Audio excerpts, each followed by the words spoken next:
Hello everyone, this is StiltzkinKupo84, representing Cat and Fam Gamer TV. We just got done playing some Fortnite, and miraculously enough, I won one of the rounds by getting 2 kills, which is not super heroic, but I mean, kind of cool, right?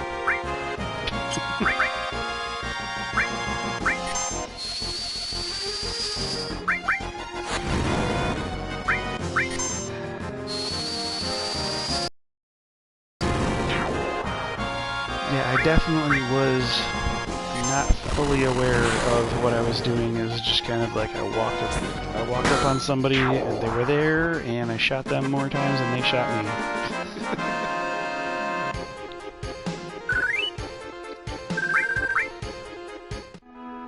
I'm pretty sure I killed like one person in the beginning, and then everybody else killed each other until I was one of the last 2, and I killed the last guy. It wasn't super awesome. It was very dorky.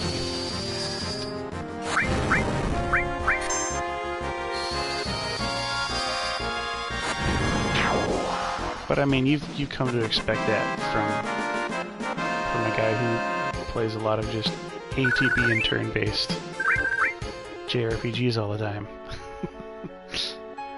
I really don't expect myself to ever win another Fortnite match again. It was just the luck of the cards that time. I can't count the number of times that I've loaded straight into the first zone that's gonna get a storm in the game. And yeah, I mean, it just happens that way. Alright, we're gonna get some limits out here. We're gonna be able to Blood Fang. Oh, you know what? We gotta get Ares. Actually, we're gonna do Cure 2 on Ares. And Ares is going to do Cure 1 on Cloud. And then Cloud is gonna get a limit break. Let's do Blade Beam.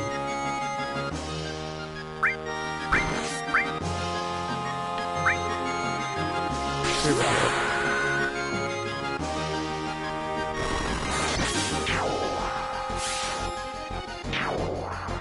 Oh, alright. I just killed a bunch of dudes.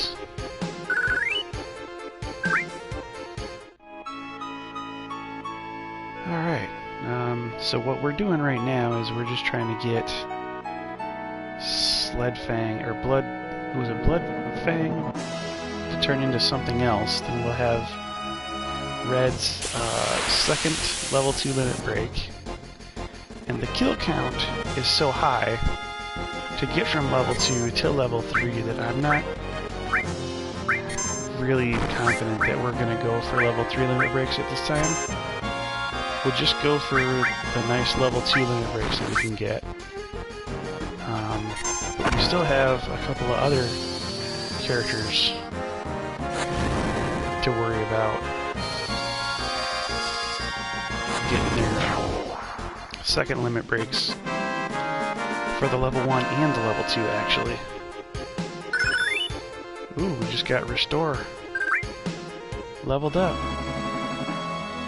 which is real good because now we can change it. Okay, exchange. What do we have? We have a level 1 Restore on Ares too, right? Yep. We're going to change that with this one here. We'll have a whole bunch of Cure 2s in no time. Magic, let's see, Cure... Oh, Manaki has the most magic right now.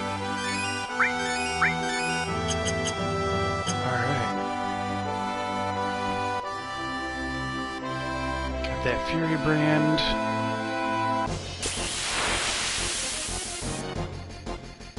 Let's use it.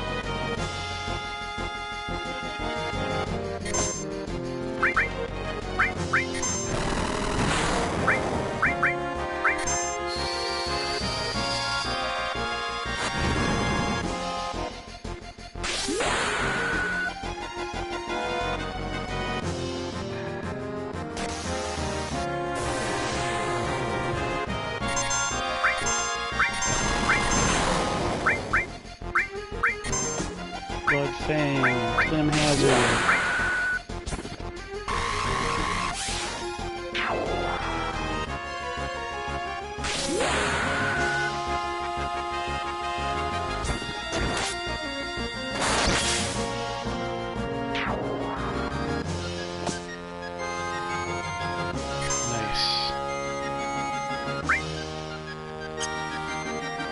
Capra wire. Oh, that's what they're called. I thought those were mandragoras.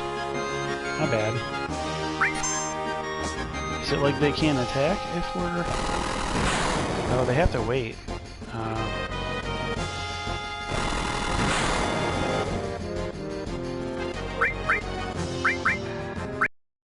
Let's heal Cloud.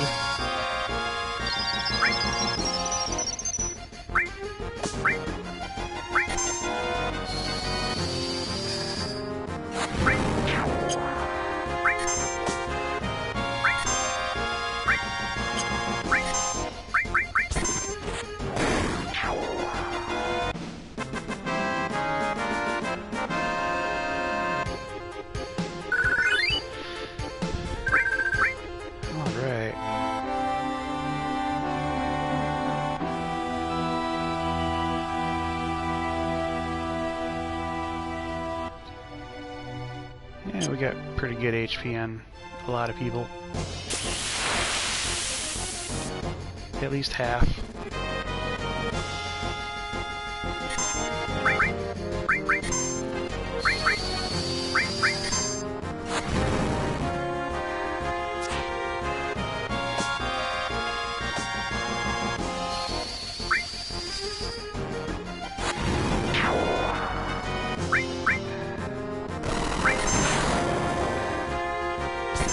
Oh, nice. We're gonna get to get some cure going here on Nanaki, and then we're also gonna do the Blood Fang again. I'm glad. We got a legit Blood Fang without having to worry about Fury Brand.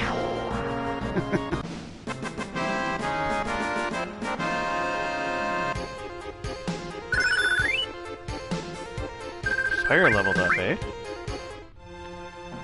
I think that was the last one to level up for Cloud. Let's see, what's going on? Fire, Restore, Lightning. So we got Poison, Earth, Fire, Restore. I feel like we should have another Lightning or something somewhere. Ice. I believe that's the only iteration of ice that we have. Restore, fire. Heal, restore.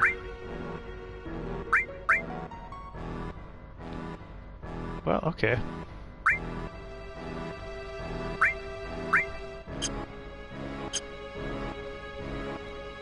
We're almost to level 2 on our other restore materia.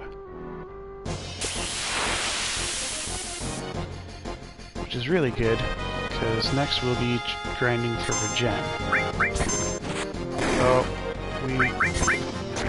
we accidentally stepped outside of the forest. That wasn't supposed to happen.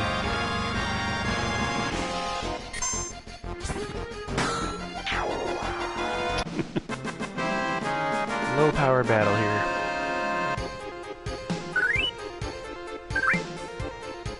Yeah, whatever.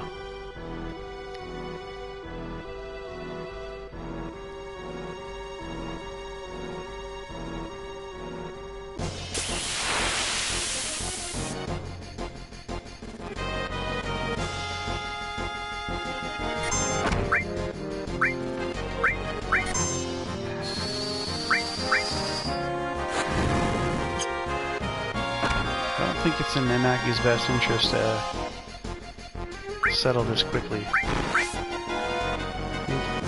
We need a limit break for him.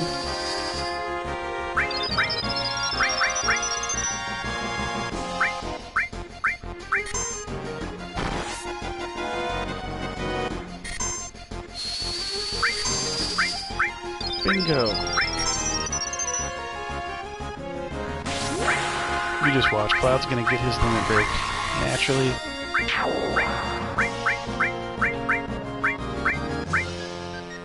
And then we'll be able to get a second limit break for him. Fury Brand. Alright. Hit Cloud. Hit Cloud now.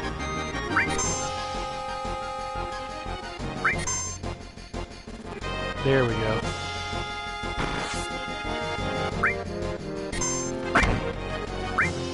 And Hazard.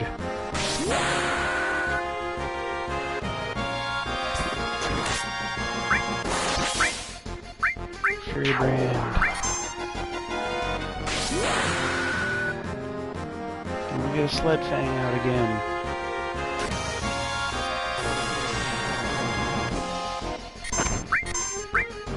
A Blood Fang, my bad.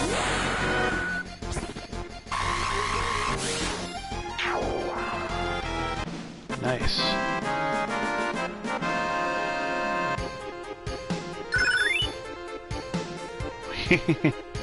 We got 2 of his limit breaks out in one fight, and it still didn't give us the second level 2 limit break.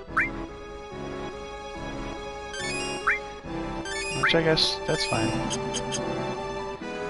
We'll just get it some other way.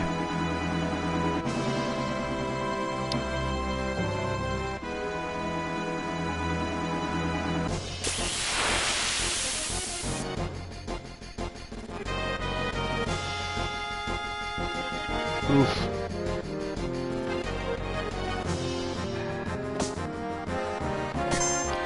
Hopefully they just keep hitting Ares.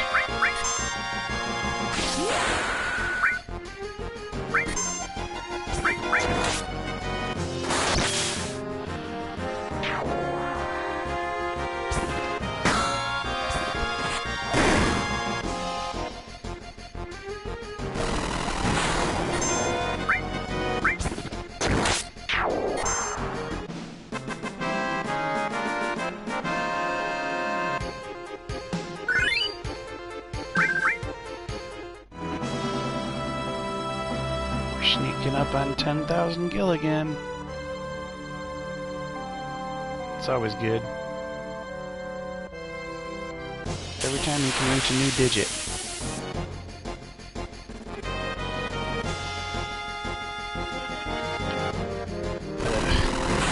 These 2 enemy battles. Hey, you know, Nanaki loves the pain. Just keep hitting him. Won't even hurt. Oh! Cloud is able to kill 1 hit now.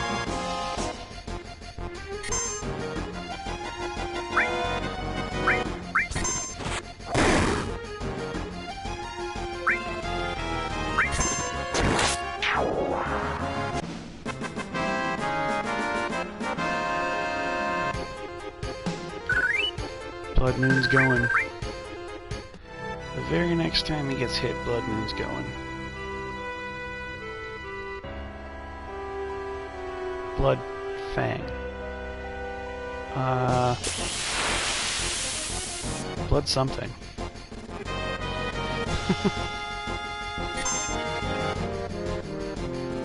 Yep, literally just gonna wait here for that limit to pop up. Blood Fang.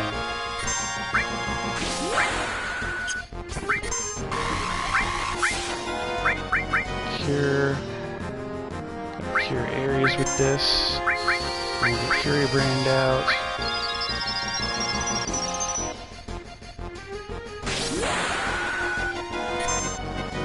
Then we'll get another limit break.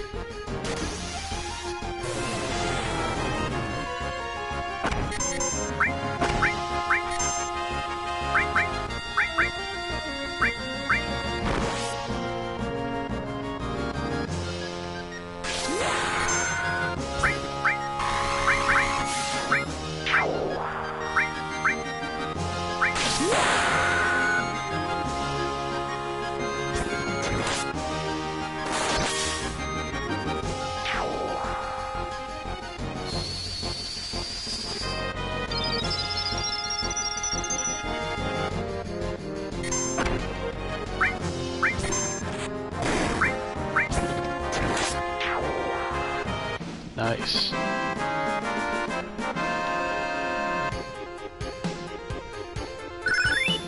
We got Stardust Ray. Alright.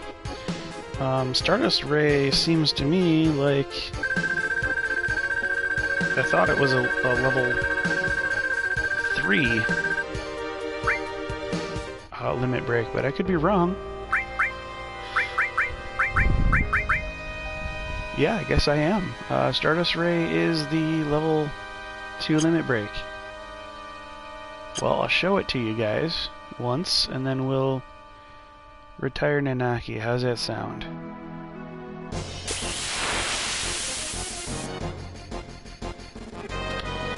Ah yes, 5 of these guys will be plenty annoyance to get that next limit break off.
I want Nanaki to get his limit naturally, but nobody's hitting him.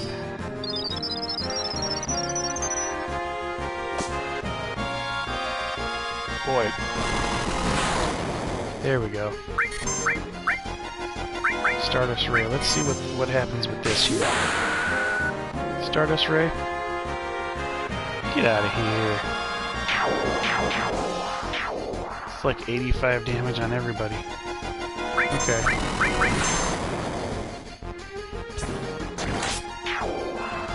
Stardust Ray, that's an AoE. It's not too powerful, but it's cool. It's cool to be able to hit everybody with something. Alright. Enough of that. We got a PHS and we're gonna use it. Let's see. Wow, that Blood Fang really does fill up Nanaki's MP bar. He's the only one that's pretty good as far as MP is concerned. We got Barrett. Yuffie is probably the one we want to do next, because she's still on level 1 limit breaks. She doesn't even have her second level 1 yet. And she's got a limit break ready to go in the barrel, which is awesome. Oh, we don't even have materia on her yet. Alright, let's see. Come on, Nanaki. Give up your loadout.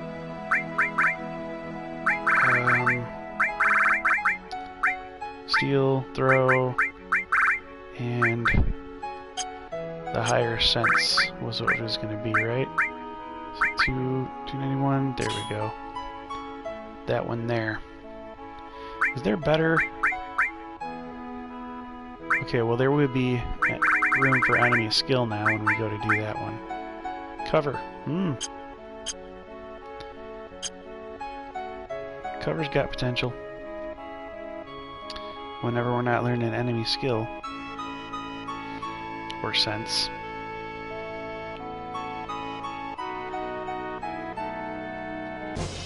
Alright, Yuffie, knock out 2 of your 8 limit breaks in this round alone. Limit increase lightly. Cure. Do Ares. Do Fury Brand. Oh, you know what? Cloud already has his limit. We wasted Fury Brand right here. That's okay. Grease lightning.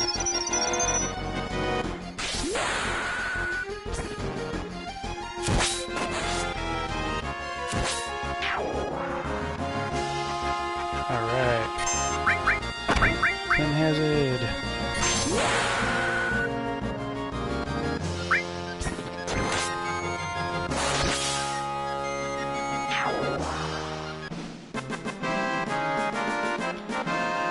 Very cool.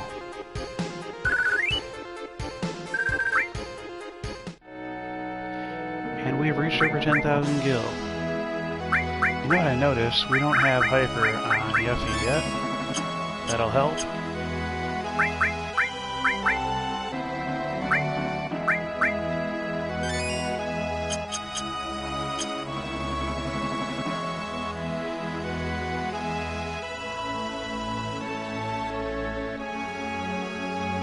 And if you're joining us for the first time, thank you. Hope you're being entertained. We're just grinding limit levels. That was probably episodes we'll have for a while. Gonna label this a bonus episode.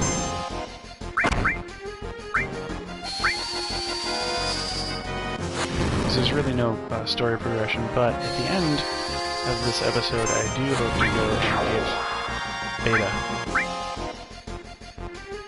That should be a nice fight against the Midgar Zolan.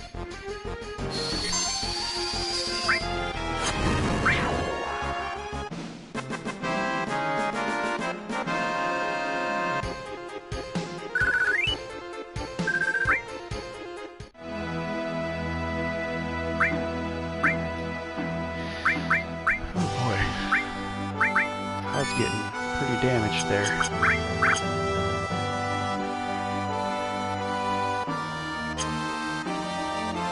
Got some limit levels getting ready to pop.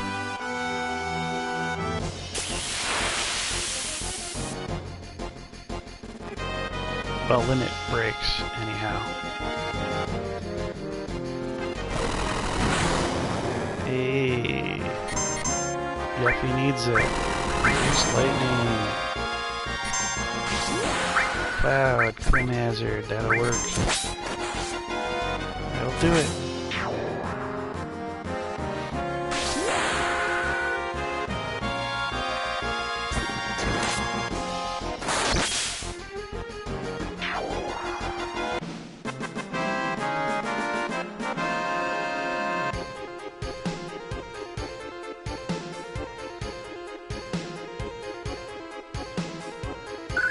Ah, yes. That it isn't Final Fantasy X, no. Dark Reaper of games. Yeah, no, I'm done with Final Fantasy X. That playthrough's over. We've been long gone from that. Liberated myself from the 10 playthrough ever since beating Penance. And aside from... Yeah, we've moved on, man. Aside from some, you know, secret weapons, which I'm probably not going to get, we're definitely full force into the Final Fantasy VII original playthrough.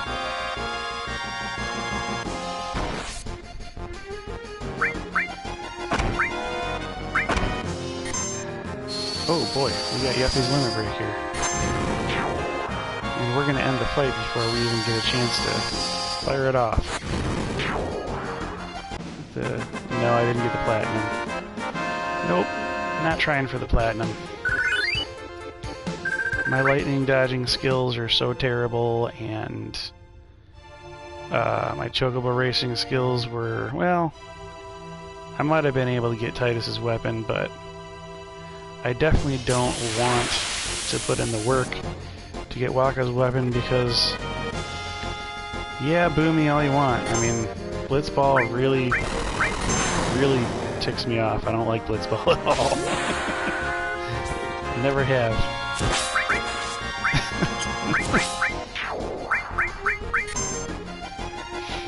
But you know, I don't know if you've beaten this game yet. A lot of people have already beaten 7R. I don't know if you're one of the originals who's beaten the original 7. If not, you might see something interesting here. And if you have beat it, then I'm sure this brings back feels. Nostalgia's a real thing.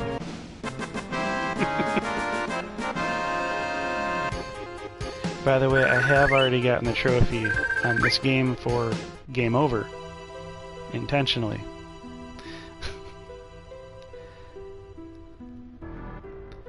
I didn't want to waste Phoenix Downs on my party after getting dropped by the Midgar Zolom.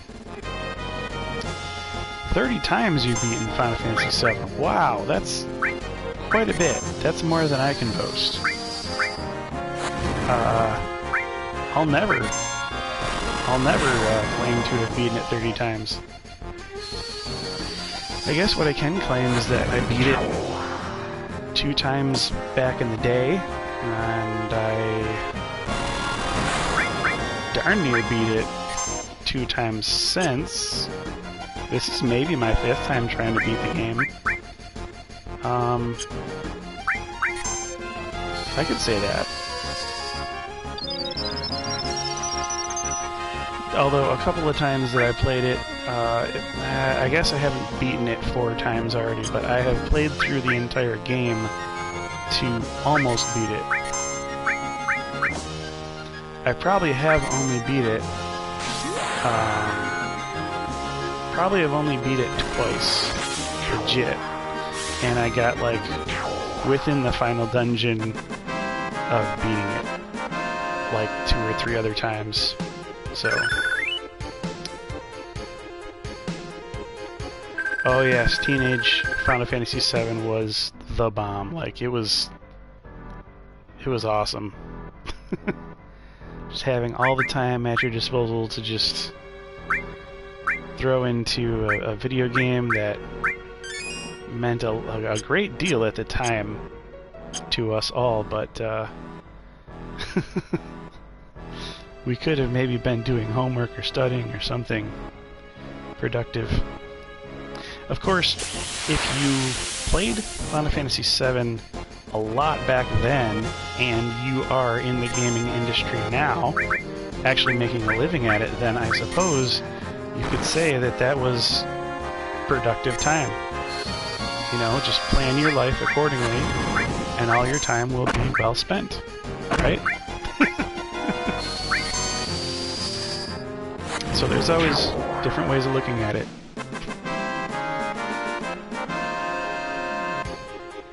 Twice in the last 13 years. I would have to say the second time that I beat it was also in the last 2 years, I would say. I beat it once very recently, and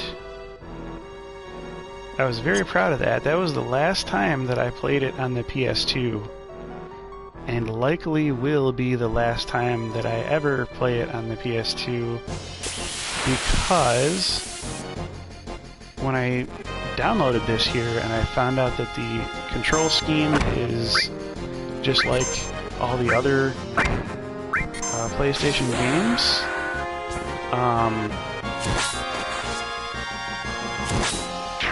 so I basically was like, oh, square X is X and circle is circle, and it's normal and it's not switched around like it is on the crappy PlayStation 2 version with the reverse controls that make me feel like I'm playing the Switch.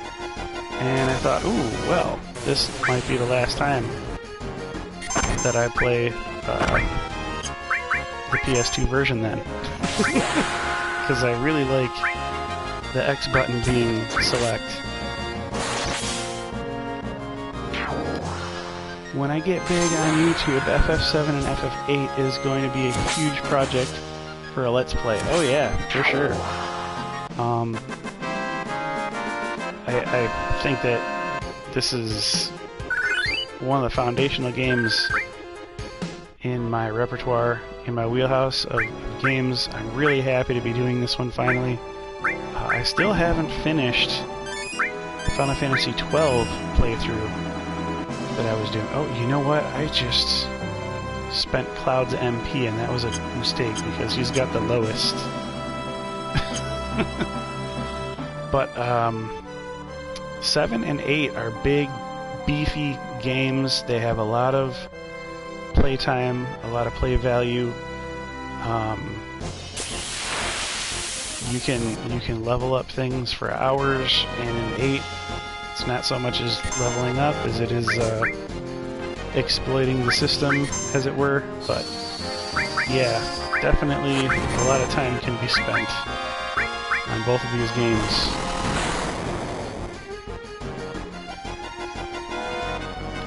What 8 does have going for it is you can spend a lot of time in the card game, and that's not a thing in Final Fantasy VII. But I mean, Port Condor, Soldier Battle, kind of takes some time.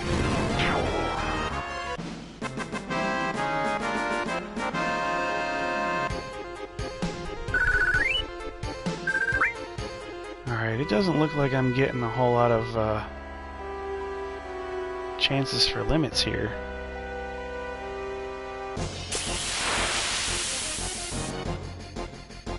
I'm gonna stop using Cloud's MP for offensive purposes, and I'm just gonna start using it for cure. Grease Lightning. We'll take these guys out one by one. Areas will cure Yuffie here. Oh man. We'll use Cloud to cure when Ares gets down to dangerous health.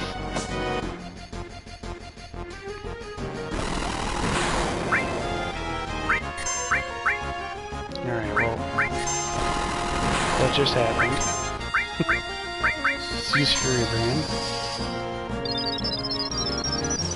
Oh yeah, Gold Saucer is a huge time sink, if you want it to be. You can definitely sink a lot of time in there. I want to get this Grease Lightning off. There we go. There we go. Then we'll do the Quinn Hazard.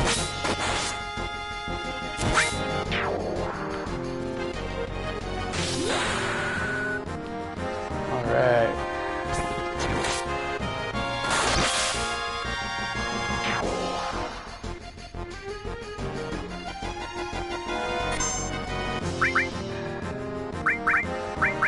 Let's see, we'll do some fire. Just to keep things moving.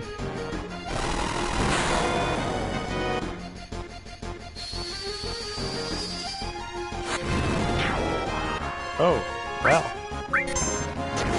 I wasn't expecting to take another turn after all that.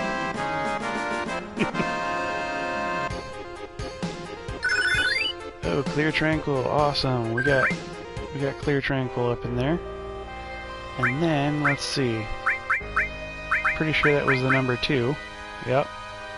So that's a healing one. And now we can go for level 2 limit break on Yuffie, which means she has to become the Mage Destroyer. Yeah, let her get all of the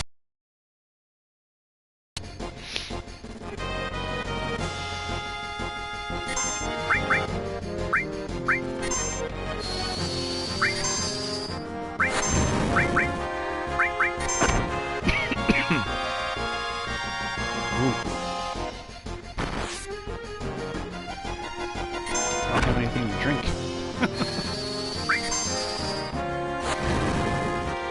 Alright, we're gonna need to cure. We're getting low. Also, I don't want to use Yuffie's until, wait, we got cure for Cloud. Now we got Yuffie.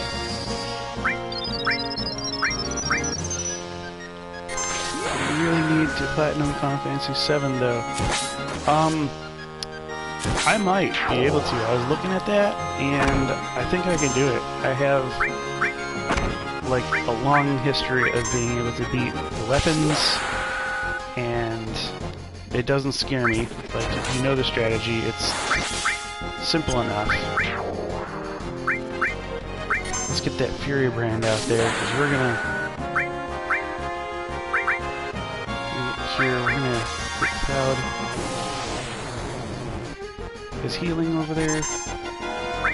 Let's do some Clem Hazard.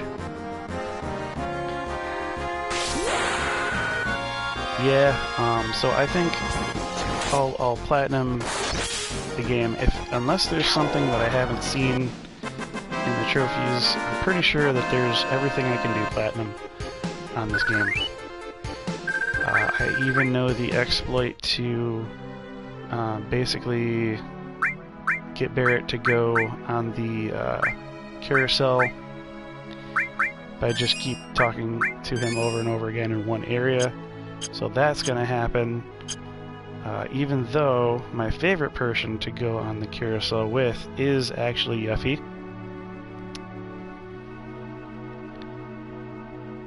Yeah, so far, got some really OP characters. I wanted to get over 600, but then I got into limit grinding, and yeah, I just decided to keep grinding limits.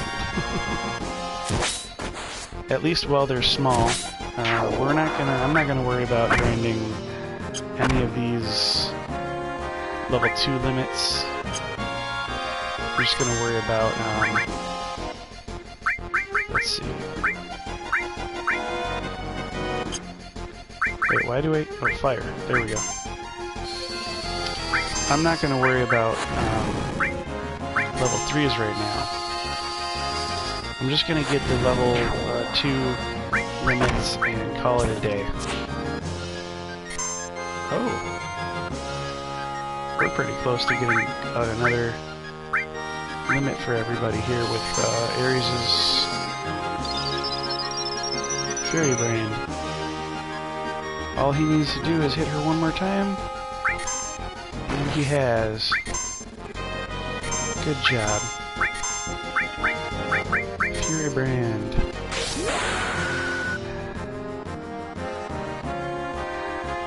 Level 47 on the first reactor. That's possible, but crazy. Why? Why in the world would you ever want to do that?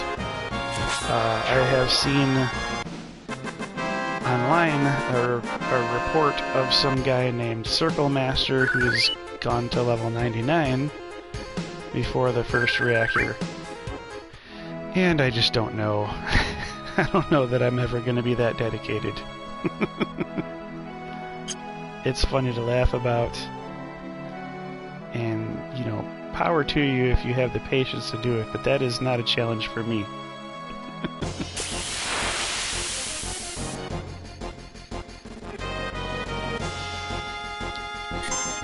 This last time that I beat the, oh, you gave up on the way to 99. Yeah, well, I mean, I don't blame you. I don't really blame you at all.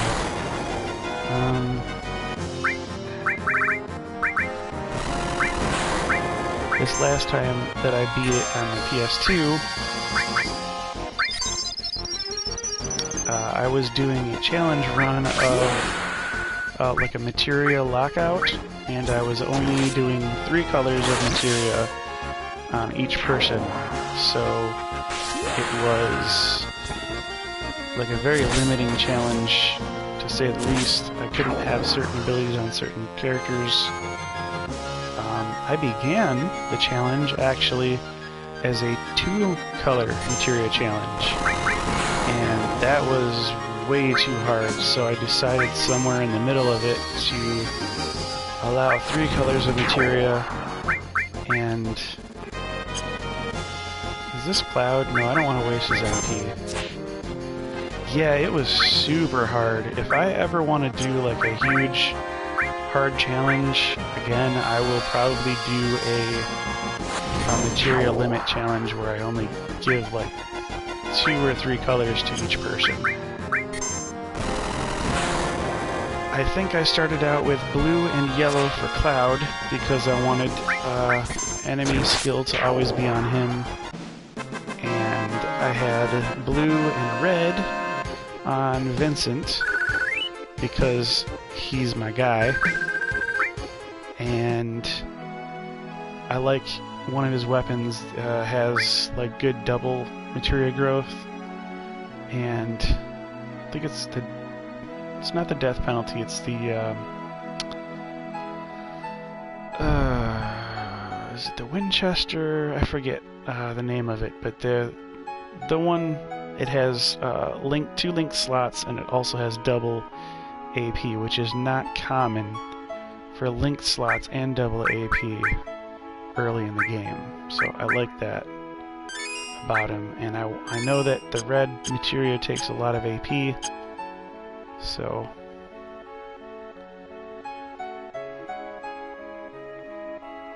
yeah, I mean, I got the idea to do it. It was cool. It just wasn't. It didn't work with endgame content to have 2 colors of materia. Specifically when you are going against Emerald Weapon and you need them to have that one piece, just one piece of purple materia, and your challenge has said that they cannot do that. So I found that I needed one piece of purple materia for breaking the breathe limit. It was the underwater materia. And I was like, how am I going to beat this guy without the underwater materia? I don't even know. And then I decided it was good to have, you know, Alexander, or, you know, some. It was good to have Phoenix summon and final attack. So it was blue and red. So that's already 3 colors. And then you always want to be able to do enemy skills. So that's 4 colors. I mean, it gets really hard to do this kind of a challenge. Yuffie's gonna heal herself really quickly. And she's almost got Grease Lightning. So I could use this Fury Brand right now, but I feel like there's a good chance they'll attack her and get that Grease Lightning to happen normally.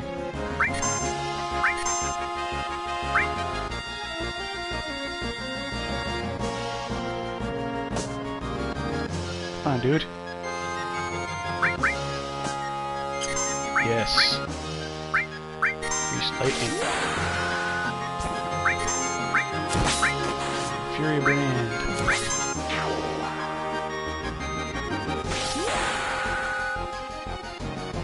Default weapons. Now that's tough. I mean, you limit the amount of material you can even hold. And that's really hard. Yeah, that's rough. I would be afraid to take that challenge on. It sounds intimidating to me. All the damage you're not allowed to do because you have to have the same stats on your weapons the whole time, so you can't just upgrade to a stronger weapon. That all sounds very limiting.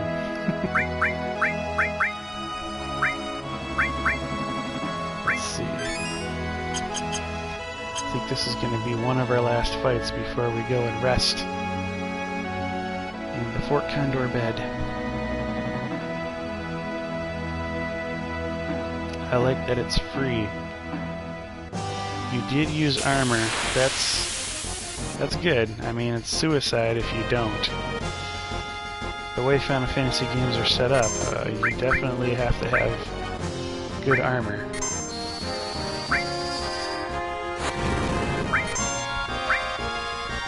Let's do Crim Hazard. And then we'll have Yuffie cast some more magic. We definitely want Yuffie getting a lot of kills. We can pop that level 2 limit. Oh, she's got Grease Lightning.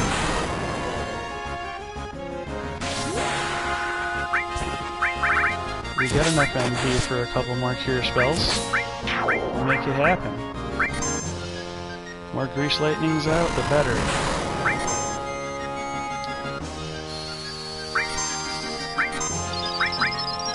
Fired. Let's get the win here. Oh, she is still just climbing on limit levels. That's super fast.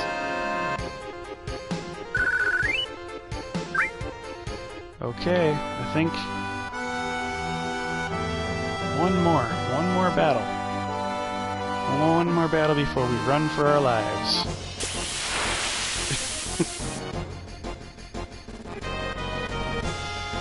Mommy! This is not supposed to be scary, but this is still scary. We're cutting it close. I'll have Ares cast fire. And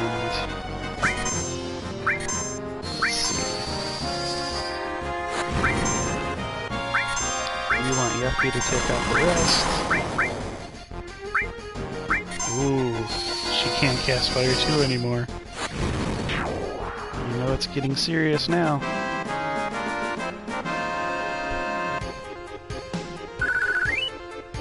I think we can fight again. Let's see. Don't push it too hard. I might lose. It would be bad. There's a chance I could lose. Oh no, we have no HP left for Cloud. Okay, well... it looks like we're going to cure up one last time with Ares, and now we run! Some Zumzalet will never be able to take us down. What is this going to be, a wolf? I laugh at you. Oh, it's another flight of formulas. Oh no.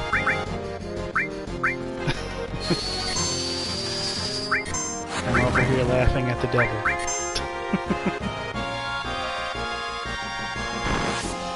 Ooh, we're gonna get limits. We're gonna get limits out of that. Ares. Oh no, we never got it.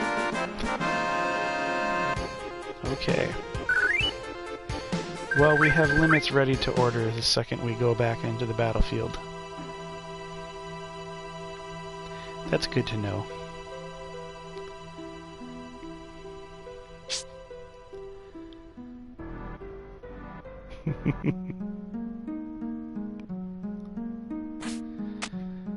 All right. I think the first time that I beat Final Fantasy VII was probably... I started playing 9 in 2001, and I probably beat that in 2002. I would say sometime in 2002 or 2003 was probably the first time that I beat Final Fantasy VII. Because those are my first 2 games that I ever played. And, oh, actually, that's a lie. I did play Final Fantasy IV on Super Nintendo, but it was a rental at my cousin's house, so I didn't know what I was really doing. We were either at the very beginning of the game on a new save file, or we were in the final dungeon with just insane amounts of damage being exchanged. So I didn't have a really good experience with Final Fantasy IV as a very young child. but I had a very great experience with it, you know, later when it came out on PlayStation Chronicles. You played Mystic Quest first. Okay, cool. Very cool. I've never played Mystic Quest. I haven't. I played Chrono Trigger, which came out with Final Fantasy IV as Final Fantasy Chronicles. And like, that was pretty fun. I'm glad to be able to say that I've played Chrono Trigger because it's a very beloved game and I can definitely see why. It's very cool.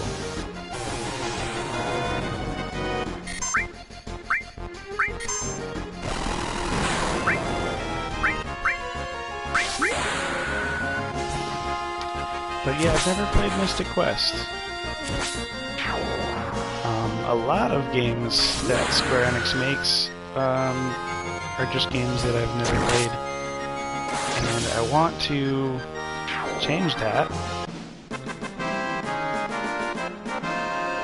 Now that I'm getting into streaming, when I get done with some of the Final Fantasies that are my favorite, I definitely want to get into non-Final Fantasy titles, but I'm going to go heavily for the Final Fantasy series first. Like, for instance, I've never played Type O. I have Type O downloaded on my console, and I plan to play Type O for the first time on stream. And the first game that I did that for was 7R. I've only beaten that game once, and I did it for stream, and I have yet to go back and try New Game Plus on 7R. I was actually thinking of trying to... Yeah, Squaresoft, old Squaresoft games are gold. They're golden. They had a really good momentum as a young company. And I think you can say, you know, certain things with Square Enix have gotten better, like graphical quality, and you could maybe say some other things have gotten worse. But I think that's due to the size of the company. The big, huge mega corporations, it's awkward when there's more cooks in the kitchen, you know. And who was it? Yasumi Matsuno was talking about how it's such a democracy when you're making a Final Fantasy game, whereas he used to just be a king, and whatever he says is how the game would go, and that's not the way it is in Final Fantasy dev meetings. So there's definitely a feeling that they get to explore more ideas as a larger company under Square Enix, and there's a higher rate for success and there's a higher rate for failure if those different ideas don't all work out. And it's a big risk, but sometimes it does pay off. I really like the hunt mechanics that are in Final Fantasy 12 and 13. It's one of my favorite parts of 13 is getting to Grand Pulse and being able to do hunts. I've loved the hunt mechanic ever since I first played it, and it felt like something that I had wished was always there to begin with. So, you know, sometimes newer blood in the dev team is a good thing, and sometimes they still decide, well, for 14, well, I guess 14,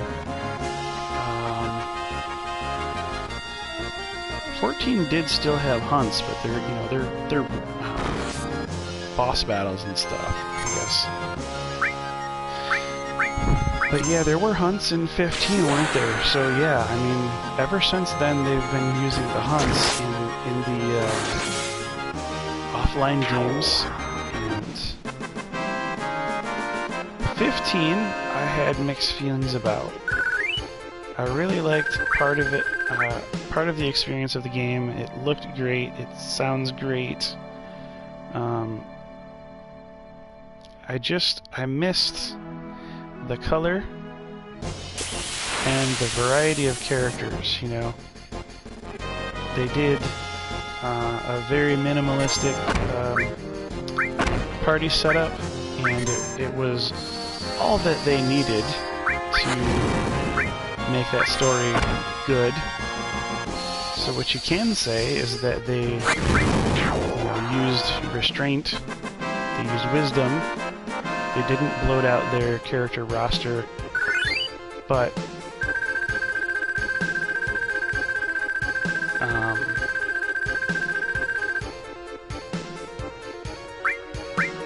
taking ideas already in Phantasy Stars games, that could be true. I've never played the Phantasy Stars game. Well, I've never beaten the I think I've played Phantasy Star a little bit on the Sega console, but not like enough to really get a good idea of what those games are all about.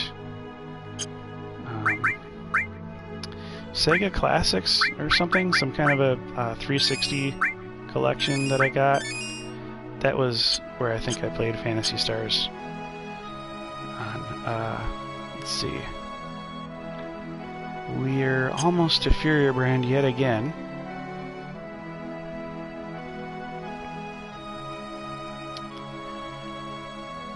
But yeah, I mean, even though they didn't need more than 4 characters for Final Fantasy 15 for it to work and be a functional game, I would have liked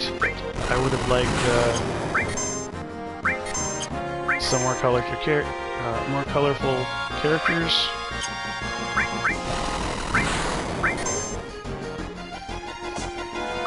I would have liked some silly characters that didn't really have a whole lot to do with the story.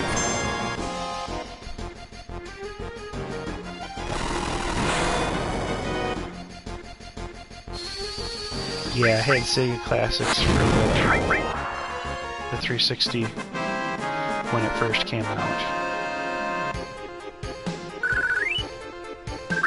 And I think it probably was offered on the PS3 in hard copy disc format.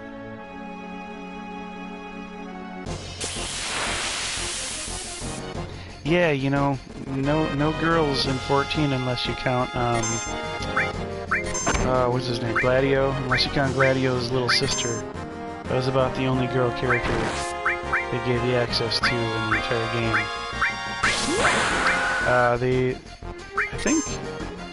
I think that Dragoon lady was like a guest character for a little while there. That was pretty cool.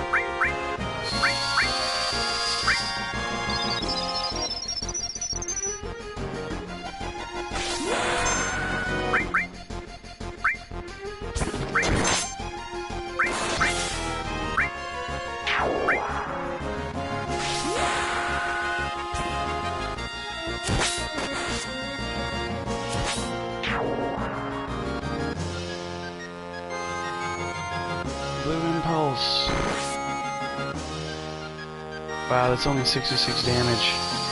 It still scares me every time that he does that, even though the damage is not keeping up with my party anymore. Just the timing of it makes me hold my breath, because I know he's gonna slice.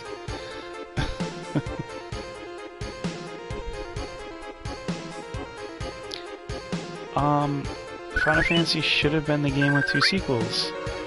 I am not going to argue that. I won't argue that at all.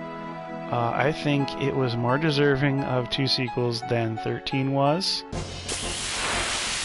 And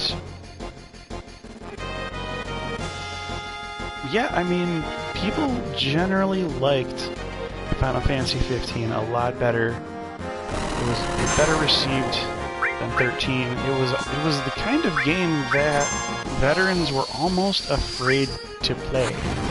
Almost afraid to open their hearts to liking and loving. And that's because of how bad we got burned with 13.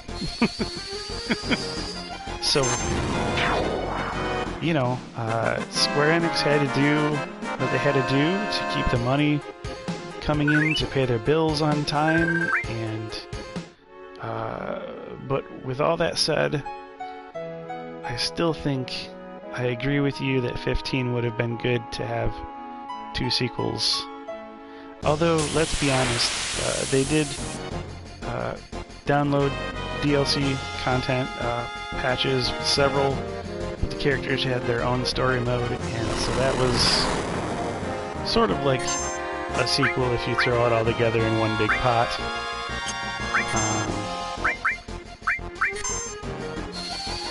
I guess maybe not enough hours to make a full second game, but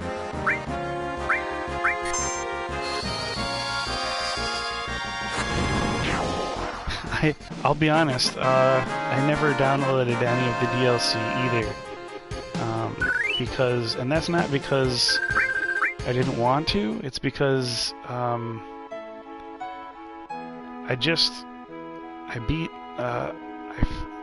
didn't even beat the game. I got to like chapter 7 or 8 or something, like right when the Dragoon lady joins your party as a guest for the first time.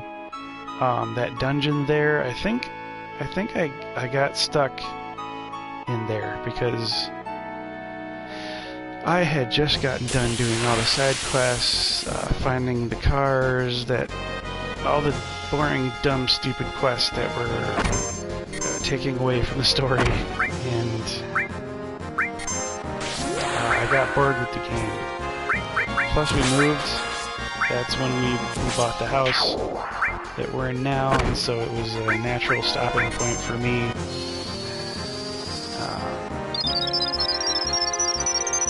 Oh, you play Assassin's Creed? That's a pretty cool game. It's a little bloodier than I'm into, but I understand the love for that game. I played a little bit of it at my buddy's house, and I actually spent one entire afternoon at my buddy's house being like his map guy. So he was playing the game and I was telling him where the map says he should go for different things. He was like, wow, that really sped the game up. So I was like a navigator for my buddy in Assassin's Creed, and I played a little, enough to get a feel for the game. It was cool. He had me do like, I think the first boss battle. You like side missions after endgame. So it's good. I wasn't used to side quests after the endgame. Especially when 13 came out, it had never occurred to me that that could be a thing. It was never done in Final Fantasy before, and I was like, what is this? They want me to finish the game before I do all the side quests? And I refused. And I did a lot of the side quests. And my buddy was like, nah, the same buddy that I played Assassin's Creed with, and his name was John. He was like, no, they really want you to finish the game and then do side quests. And I was like, well, okay. Like, okay. Whatever all the cool kids are doing, you know. And so I finished the game before I did all of the side quests, but I definitely understood after finishing Final Fantasy 13 that there's no reason you can't do side quests after the game is finished, as long as the game is coded that way and set up that way that they allow you to do that. So in a lot of ways, Final Fantasy 13 brought me New Game Plus. It made New Game Plus real for me for the first time, in a way that I guess maybe only Chrono Trigger ever had before that. And I thought, oh, Chrono Trigger is such a gimmicky game. Of course, That's the whole gimmick of that game, so... A game that's built around the idea of New Game Plus. Sure, but I never felt that Final Fantasies would be built that way. And so when 13 did, that changed my ideas.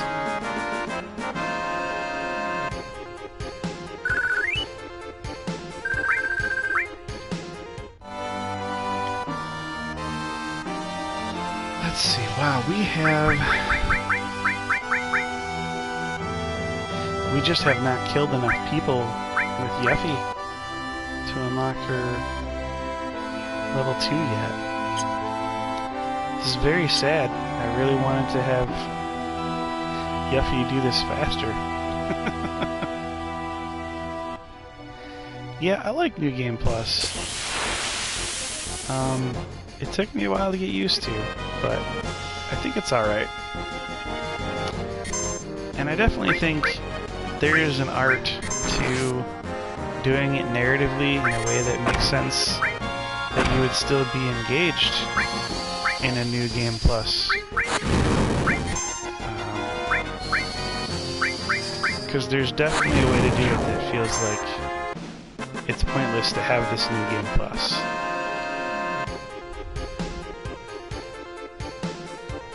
Final Fantasy X Albed was like the New Game Plus. Well, yeah. Ooh, we got Landscaper. Awesome. Yeah, the Dark Aeons definitely felt very New Game Plus to me, and I like that a lot. Oh, X2 got you hooked on New Game Plus. Okay. I never beat X2 either, honestly. I got as far as Sphere Break because I hate to lose, and I could not win that game, and I wanted the Lady Luck Sphere Grid so bad that I would not progress the story until I could win Sphere Break. And that caused me to stop playing the game. So, because of some dumb side quest, I've never beaten Final Fantasy X2. It sounds funny, but it's real. It's real hurt, it's real pain. The only way it could be more real is if it were something happening in my real life.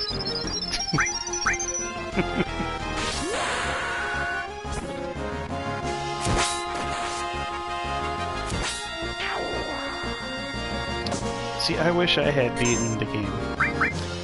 So when I go to play X2, there will be a certain part of the playthrough when I experience things that I have just never seen before. And basically, everything after the first forced game of Sphere Break, it's pretty much when I'll hit new content. Let's see, we gotta go to a new limit. We probably should have done this before the last battle. We're on Landscaper now. Beauty of it was you can miss things. See, I hated that you could miss things, and maybe I wouldn't feel so grumpy that way if I had beaten it. Right, like you say, then get them in the next playthrough.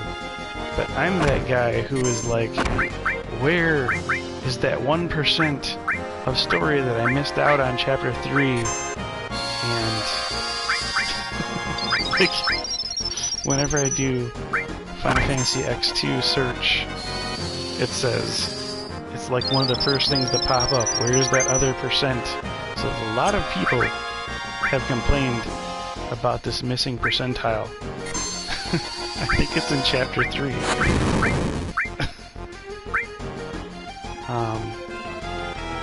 And I looked it up, and I think you have to talk to Waka, or you have to talk to Lulu at a point when you just normally, the story tells you to walk by them or move more quickly or something, like just some really dumb, easy way that you can skip talking to somebody is how you miss that 1%.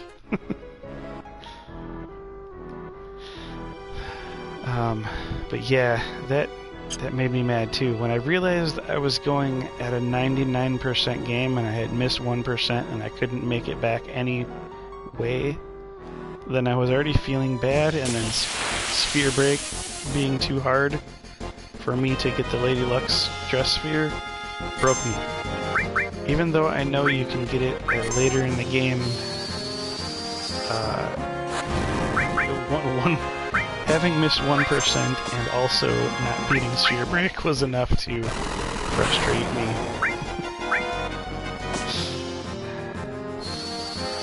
I will go back to 10-2 though. You will see a playlist from me on 10-2. I plan to make that happen.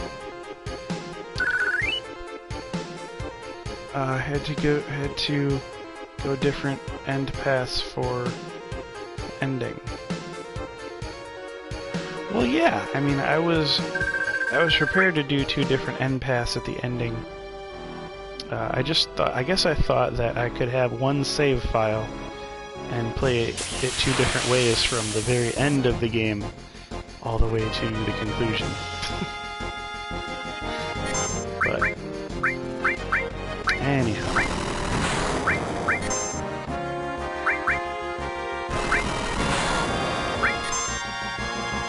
I'm definitely counting on getting Final Fantasy VII finished, and then probably going back to 12, and then... Really, those are my 4 favorite games. 9, 10, 7, and 12. Those are my 4 favorite Final Fantasies. And, ooh, I love Final Fantasy II. Yep, I love it. It's one of my favorite old games. I like 6, then 4, then 2, then I'll put 5 and 3 and 1 below all those. And there are plenty of people who love Final Fantasy 3 and 5 so much that they like to argue with me about this, but I will say 1 is at the bottom of the barrel, and then 3, and then 5, and then 2 I think is better than 5. Don't shoot me, but that's my opinion. And then I think 4, and then 6. As long as we're talking about the original 6, then that's the order I would put those original 6 in.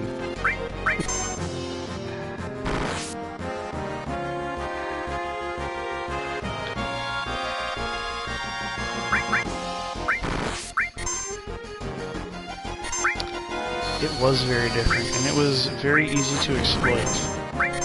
And it's funny to me, the types of people that will complain about this.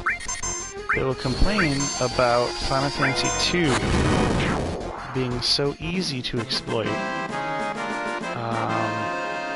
And they'll say that it ruined the game, and it made this game crap and basically unplayable, and oh, why should I have to worry about all these mechanics to ruin my game for me, and wah wah wah wah wah. Well, these same types of people sometimes are the people who love to talk about how great Final Fantasy VIII is, and how cool it is that you can draw all this magic and junction it to your game, and basically break your game the same way as just by hitting yourself in Final Fantasy II, and they think it's cool to break the game in Final Fantasy VIII, but it's not cool to break the game in Final Fantasy II, and it's hypocrisy is what it is.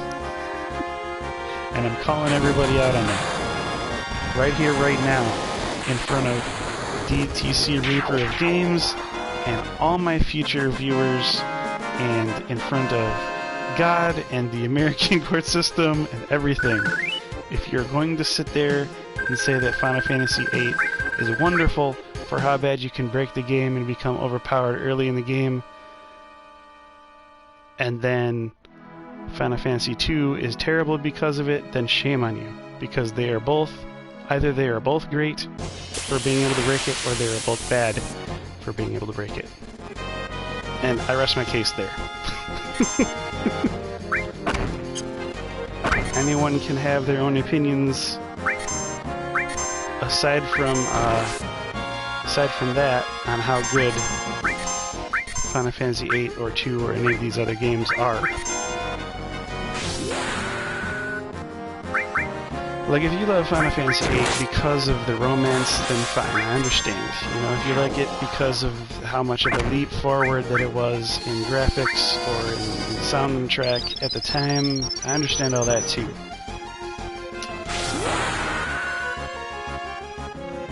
Before Seed Mission was Squall? You got to level 100 before the Seed Mission was Squall? I can't even imagine that, bro. I can't...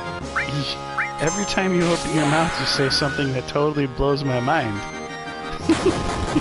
I love it. It's cool, but, you know, I can't understand. I will say... Oh, shoot, I forgot. Landscaper doesn't hit these guys because they're flying enemies. Oh, crap. I wasted a Landscaper.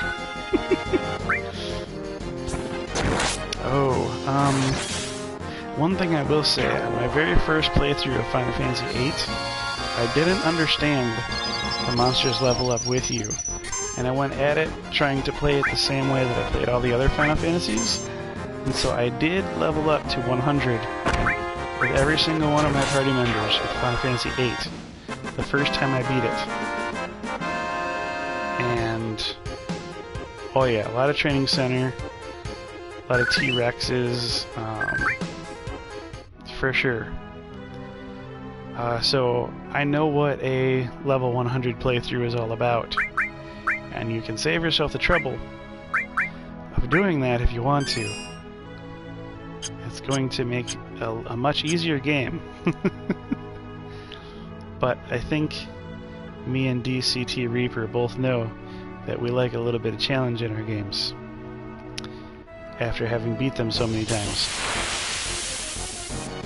So yeah, level 100 playthrough is a thing for Final Fantasy VIII, but I've never done it before the CD mission. Never done it.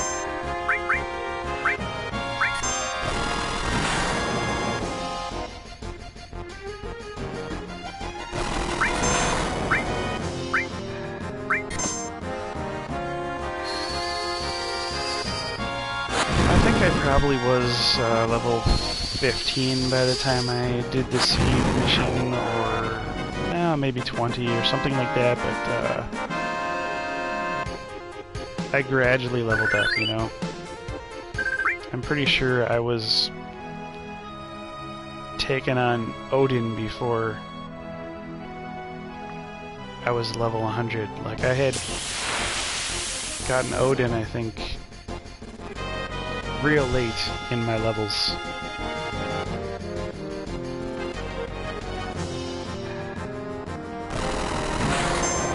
I was probably level 80 when I was going to get Odin for the first time.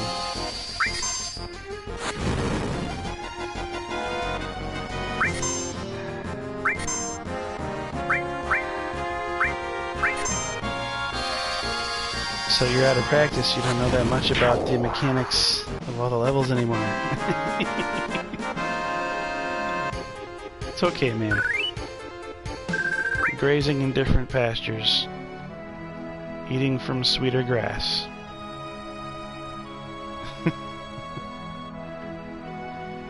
I think you can get really scientific about, like, your ability to draw and your ability to steal from enemies when you have a certain level and they have a certain level, and you can get very deep on all that if you want to. I don't prefer it, but you can.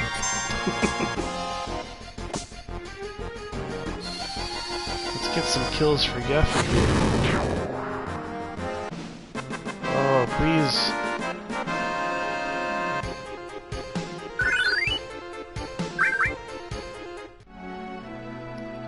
Are we getting kills for Yuffie, or are we getting... We're supposed to be getting... Oh shoot, we're supposed to be getting limits. That means I shouldn't be killing these guys so fast right now. Yuffie should have been in the back row for a long time. I think I put her in the front row to get more limits out of her. Who's got the most MP right now? Ares has the most MP.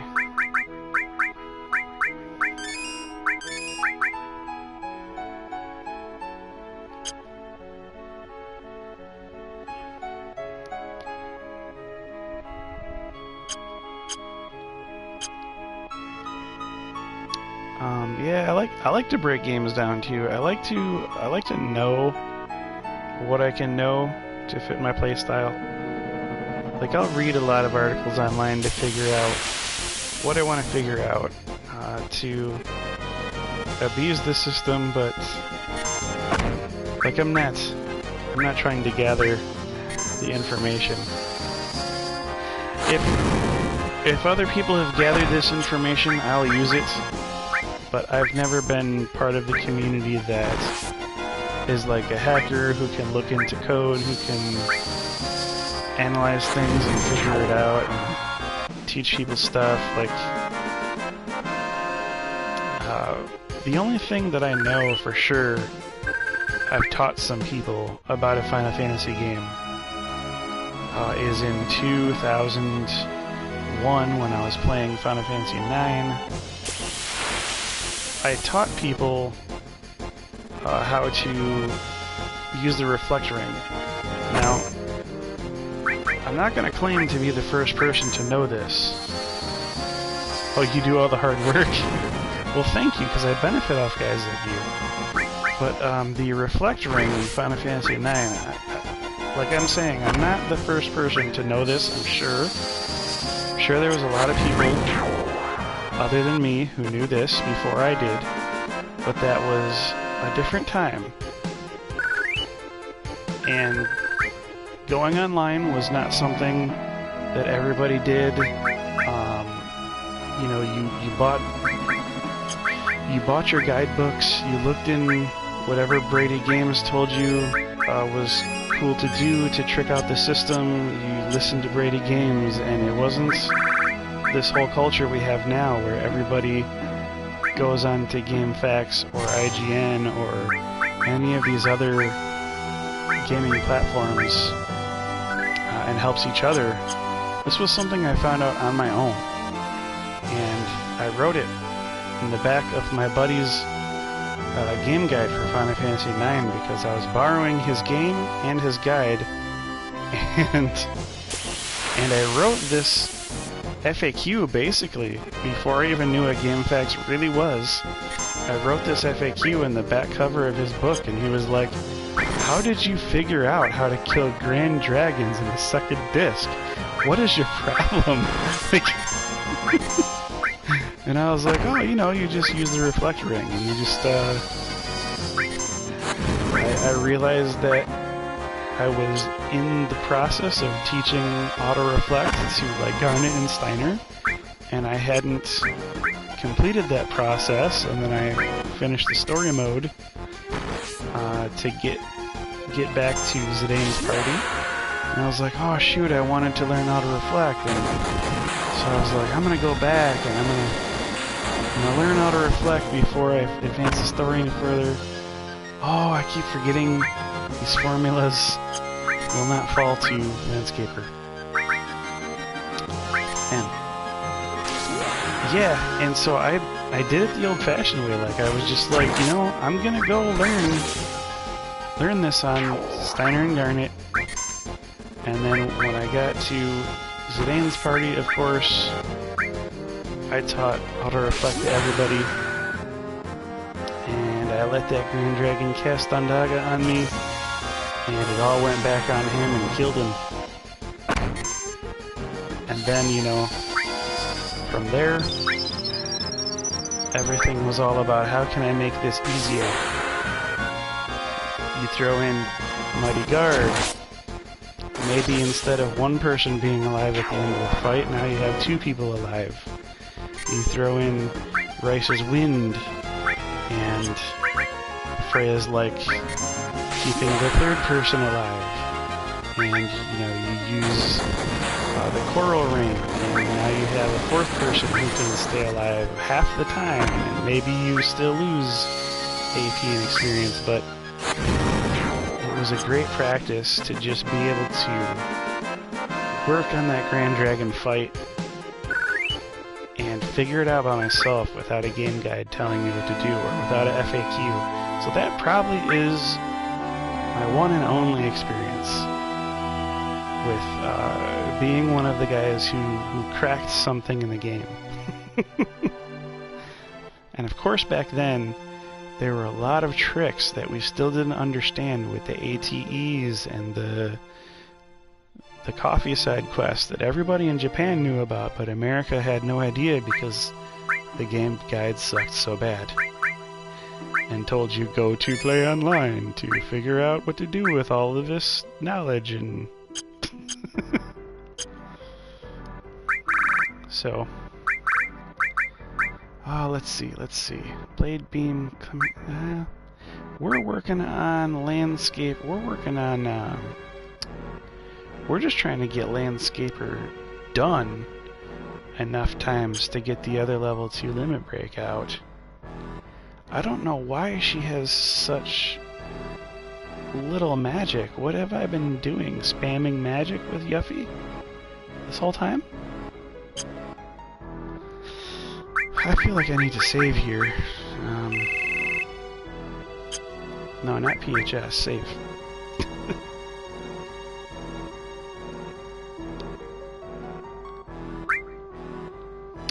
Okay, well, we have different majors as far as Final Fantasy goes. My buddy John, he said something online about I just keep playing Final Fantasy IX over and over and over.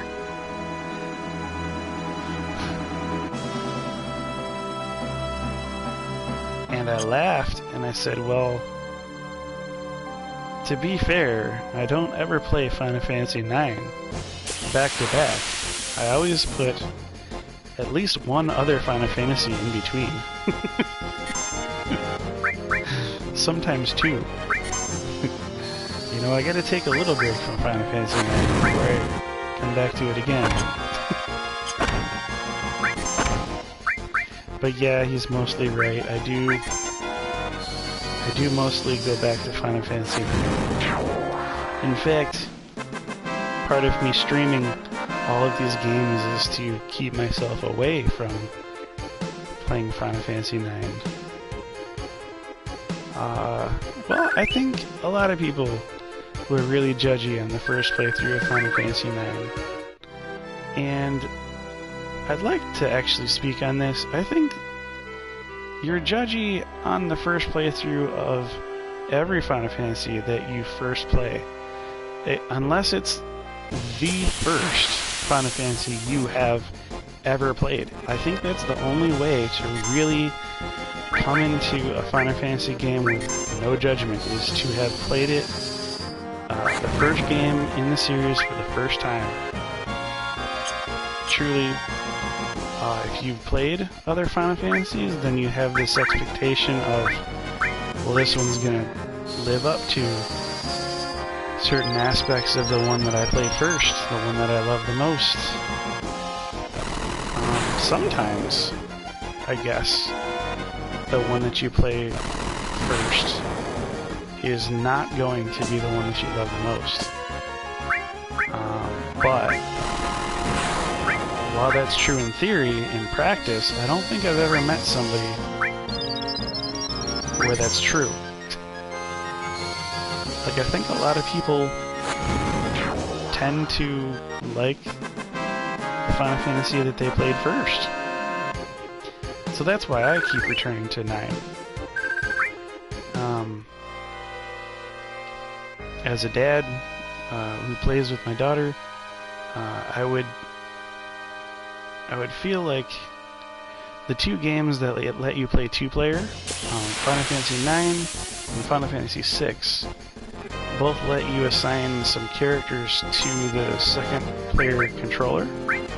And I think those are the first two games that I was excited to expose my daughter to. And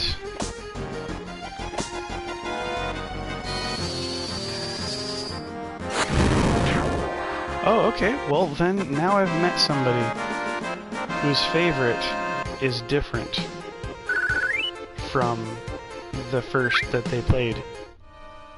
It's an honor to meet you, sir. You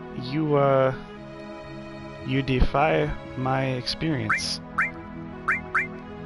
of Final Fantasy fans.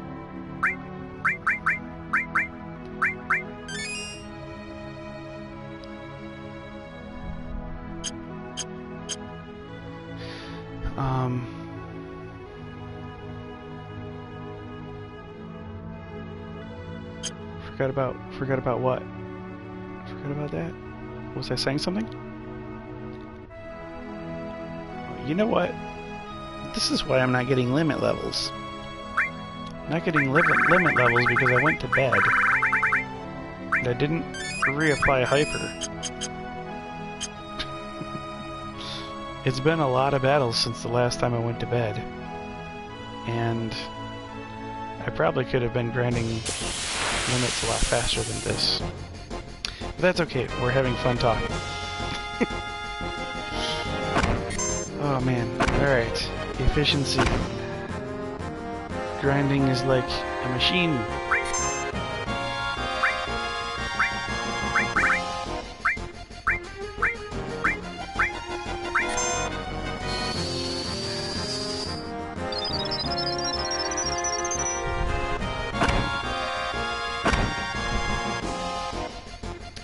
Well, that's cool to have games tied with each other.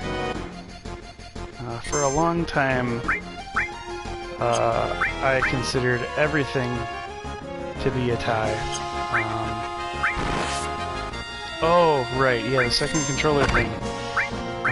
Yeah, that doesn't work on the download for Final Fantasy IV. Did you know that? I was really mad. Really mad when I found out they took that out. Because I thought that's one of the best things about Final Fantasy IX. When you have young children and you want to be able to play a cool game with them, why would they take that out of Final Fantasy IX? It makes no sense. I think they did it to maybe save disk space, or I don't know. They make the download file smaller? I don't understand. But it was bad. And so if I had to tell Square Enix anything, I would tell them, look, if you ever do another port of Final Fantasy IX to another system, just go with, you know, the Final Fantasy II port where you can share controllers. Couch co-op is the bomb. It's what we grew up with. It's not dead. It'll never go away. It'll always be awesome. And games need to just continue to keep couch co-op in mind for their designs.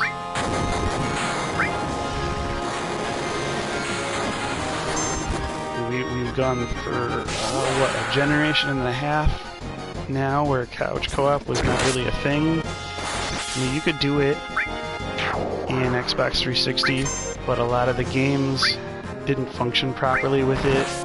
They were,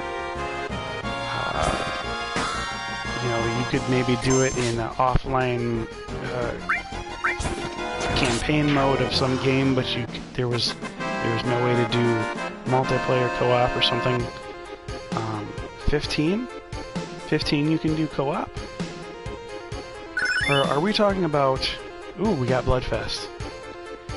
But now with 15, are we talking about couch co-op, or are we talking about online multiplayer co-op?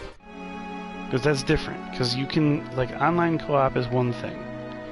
But couch co-op, you know, between brother and brother, or cousin, when a cousin's visiting a cousin for the holidays, when your father sits down with the kid to play, it's just nice to have couch co-op work very, very well. And I hope they bring that back.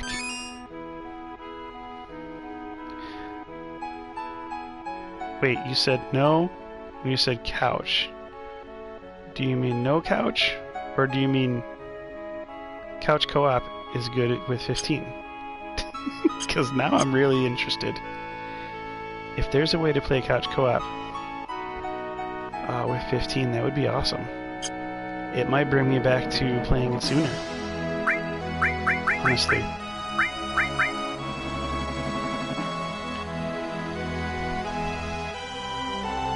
Oh, it would have been good for couch co-op. Yeah, you know, I agree. It probably would have been real good.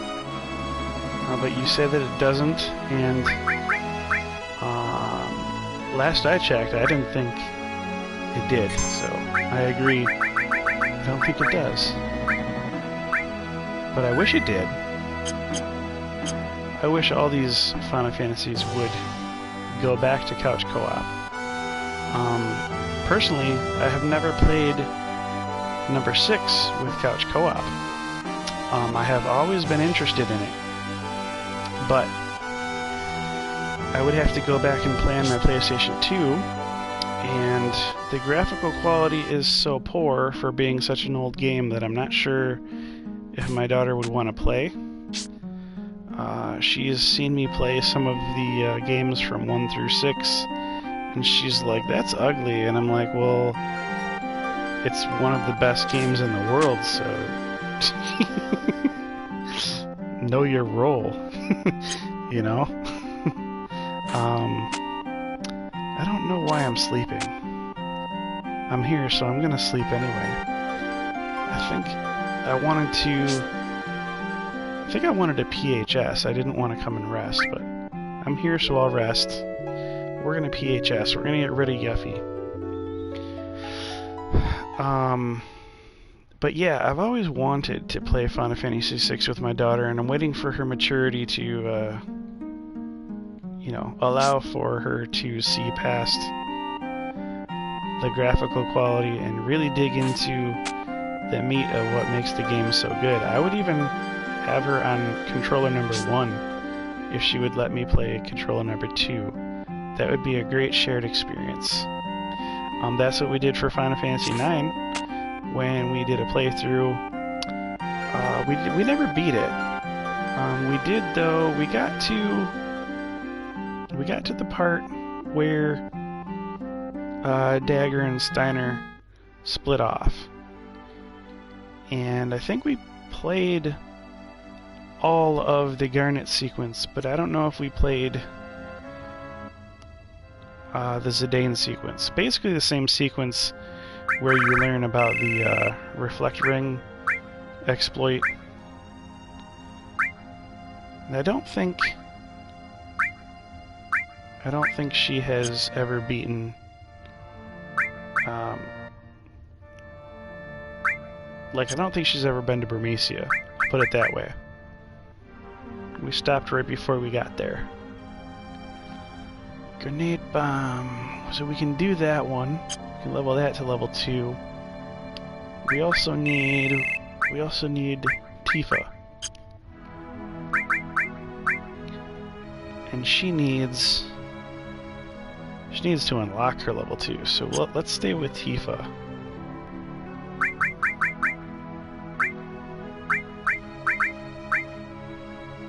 Go ahead and bring these off of Yuffie, put them on a Tifa. I kind of treat Tifa like Yuffie number 2. And I kind of treat Barrett and Ares like they're the same person. I tend to just swap. Barrett's a very magical materia guy to me. I don't know why, but I do that a lot. And then it gives me problems when I have Ares and Barrett in the same lineup, because then I'm like, okay, well, somebody's got to be the Yuffie.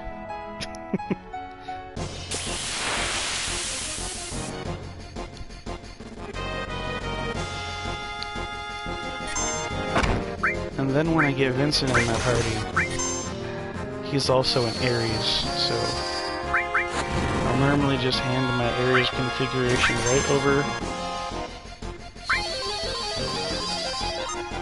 Ooh, we got 2 yes. Oh, but we don't get...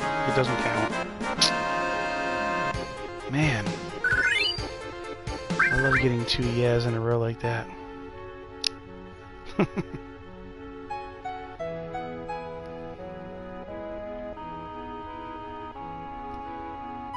Yeah, Yuffie and Tifa get a lot of my yellows.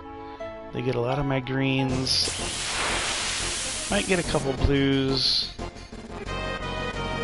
But the reds, the huge green and red dump,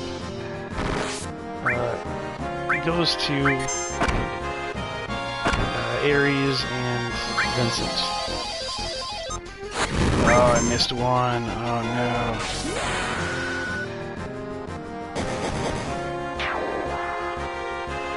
Oh, you've only played a few hours of 7R. Okay, well, my review for 7R is that it's a game that is graphically everything that everyone ever wanted to be. It's the game we all wish we could have played when we were little. Just based on looking at it, listening to it.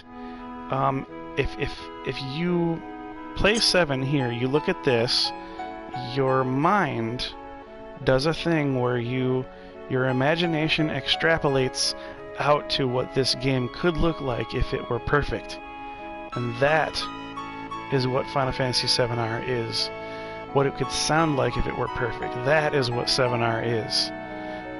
But 7R only covers the amount of material that goes up to like the top of the Shinra building. So there really is a whole bunch of this game. Like where I am right now, this is farther out in this narrative of the story than 7R will even take you. Like you don't even get to the Midgar Zolom. You don't even get outside of the city. You get to, I believe you get to the motorcycle mini game and the mech fight on the highway out of the city. So you never actually touch down on the ground. And the way that the narrative is different, I don't want to spoil it, but it sounds like they're going to try to change the way things happen. It almost sounds like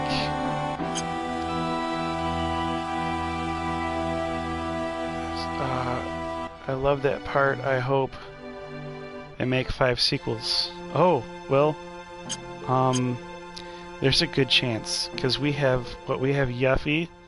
The Intergrade is out right now. I believe you can purchase that.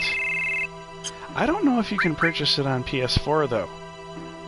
I want to find out. Probably after this stream, I'm going to go onto the PlayStation Store and see if I can buy Intergrade for my PS4. If I can, I will. I'll have it before this weekend is over. I'm not sure I'll start it, but I'll have it loaded onto my system. You want them to change the story as well. Okay, so you want them to change the story. Well, if that's the case, then you may be very happy. Because some of the things are very much the same. Okay? And some of the things are a little bit different. And you can tell they're flirting with the possibility of how different things can be. There's a narrative device that, let's just say there are interests.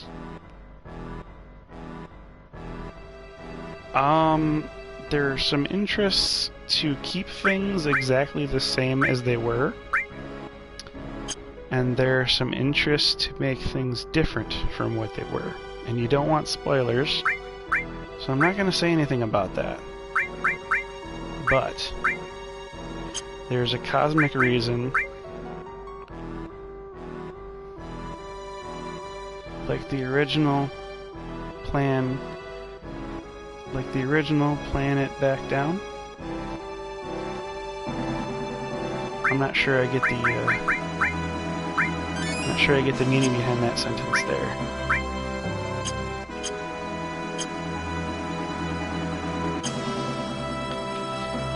But so yeah, the narrative of 7R.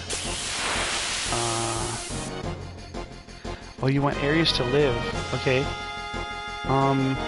Well, we haven't got to the part of the story where Sephiroth is supposed to kill Ares.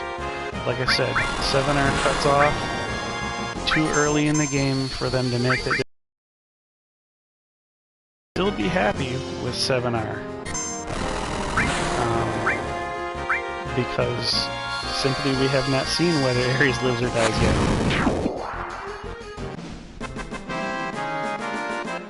Oh, they planned Barret to die before they changed it to Ares? You mean for the original game? That's interesting.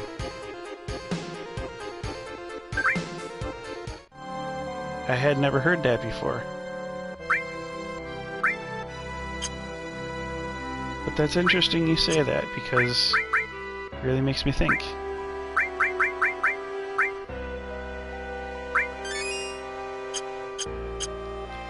So yeah, there's a story reason. There are people wishing the story will stay the same, and there are people wishing the story will be different. And there are people competing. I won't even say people.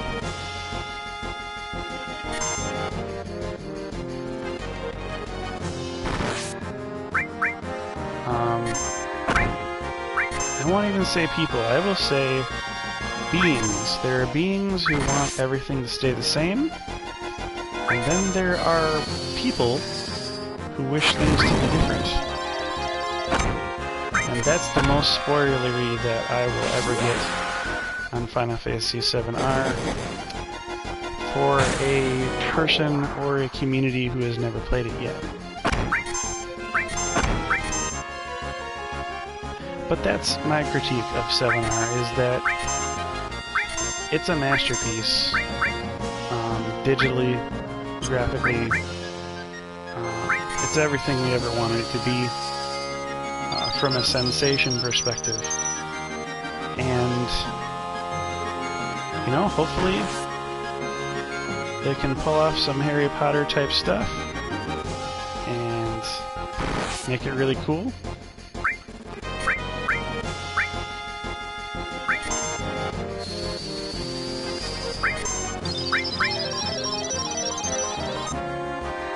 Oh, I missed again. Darn it. I'm trying to get Cloud to have a limit.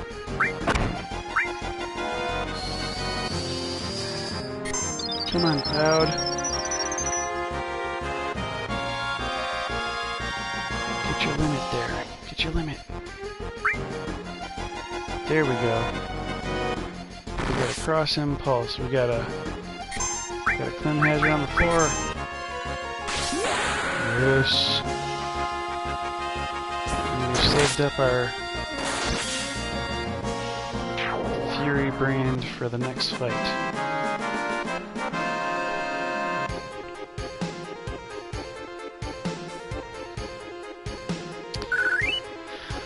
We hope that there's going to be a 7R game every year for the next 5 years. The worst thing that Square could do right now is to try to push the project back for like 3 or 4 years.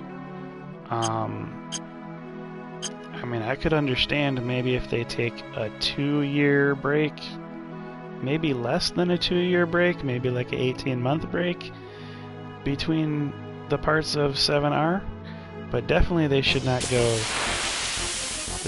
go more than 2 years without dropping a 7R. I'm pessimistic though. I really hope they can do it every year.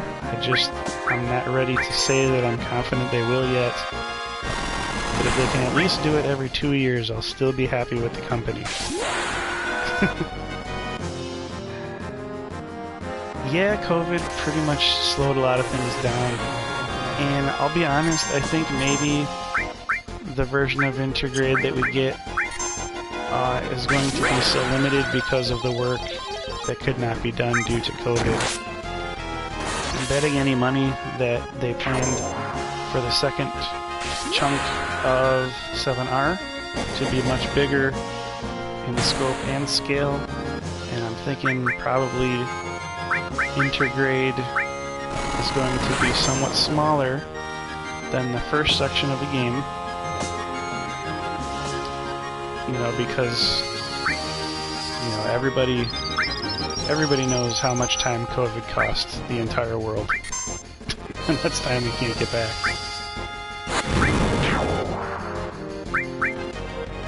It sucks, but it's just life.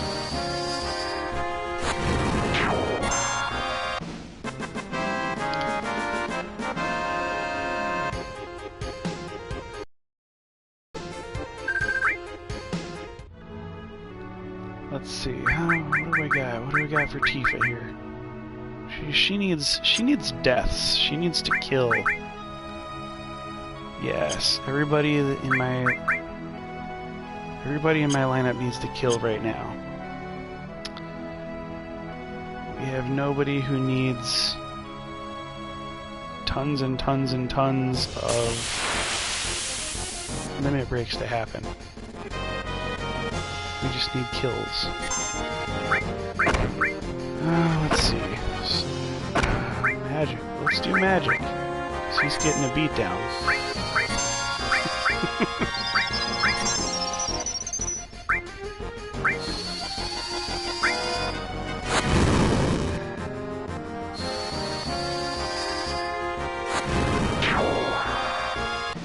Nice.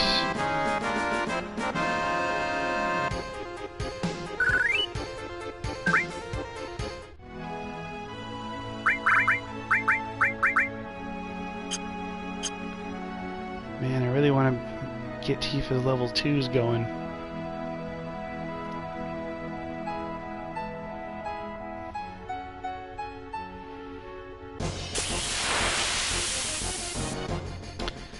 Okay, so an FF9R.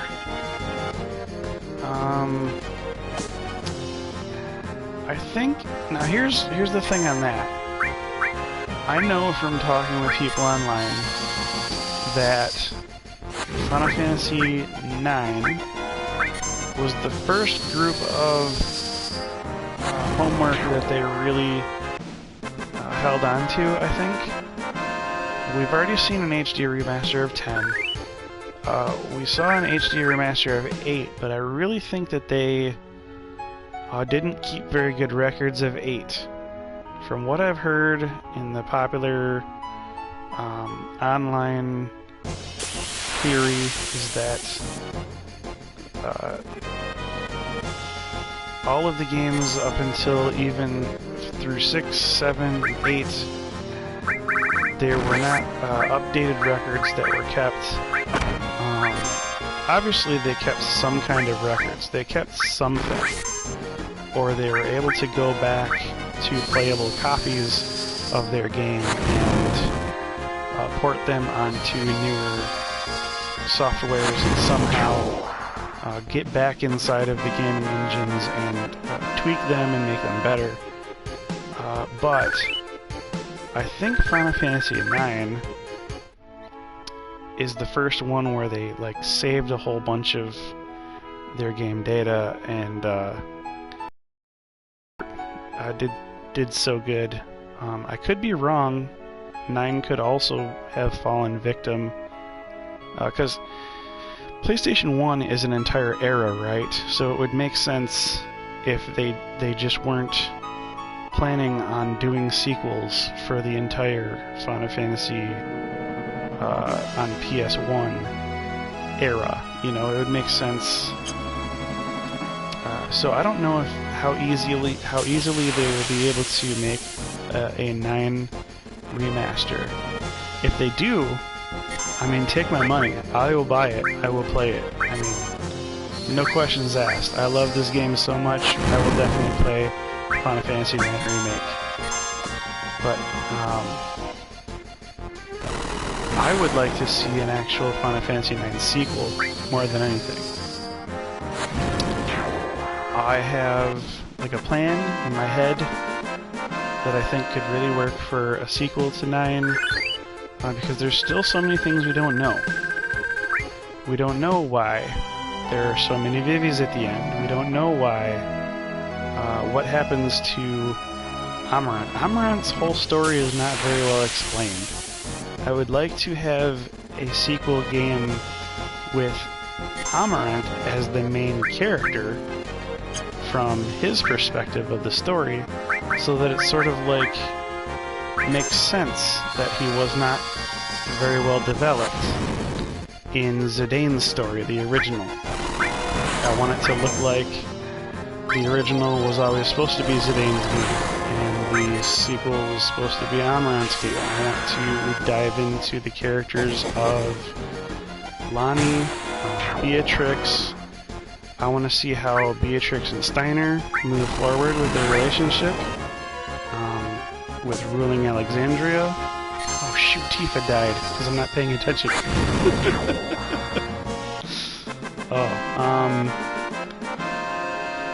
I could definitely see a lot of character growth. Fratley was never really explained all that well. I mean, what we know about him didn't need a terribly high amount of explanation, but I would like to see them, Fratley and Freya, how they work together a little bit more. I would like to see more of that story. There's just so many interesting things about 9 that I wish they would still do. And remember when you go to Memoria, there's a bunch of really strange stages in Memoria.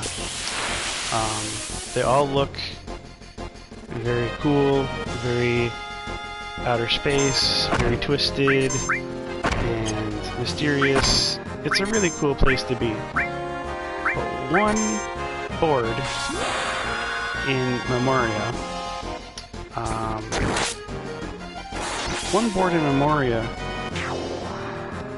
does make me think a lot more than all of the others. It's the one with the clock in the background. The clock that has all the numbers, there's no face on it, you can't tell the time. I think that clock can work like the time travel mechanism in Chrono Trigger and Final Fantasy 13-2. I think this is a great way to bring in a time travel mechanic, and so a sequel to Final Fantasy IX could end up being both the prequel and the sequel to Final Fantasy IX. It could be the complete story. If we're to bring a Final Fantasy IV spin on the game, I think there is a complete story potential for Final Fantasy IX, because I think there's something haunting about that room with the clock face and the numbers, and I think Zidane is a very wandering character. He has a wanderlust. I don't think he makes for a good king to sit on a throne. I don't think he will stand beside Garnet very well to defend Alexandria. And I know that he'll be torn between the road and sticking with his girl.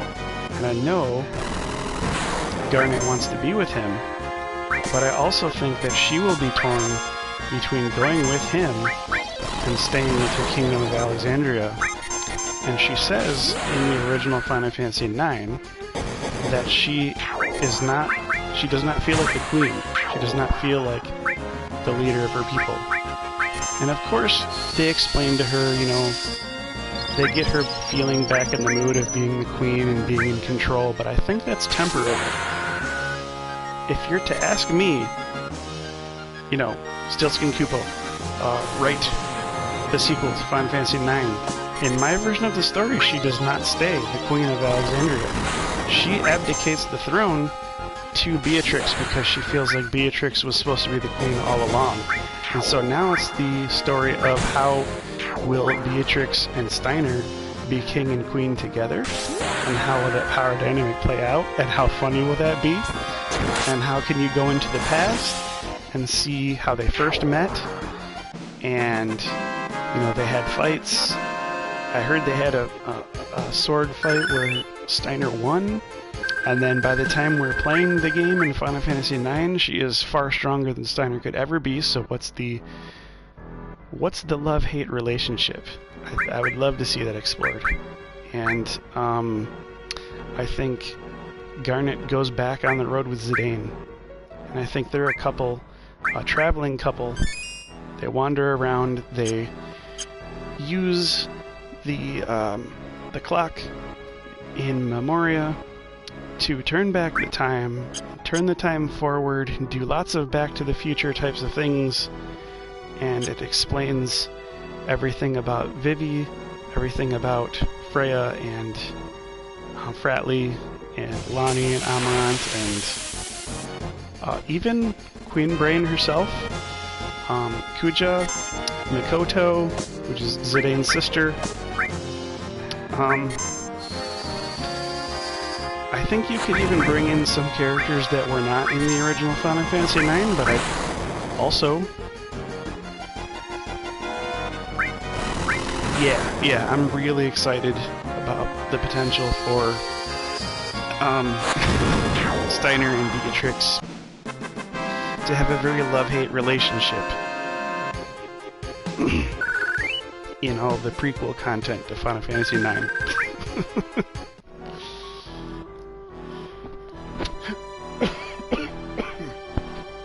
My throat's getting dry from all the talking.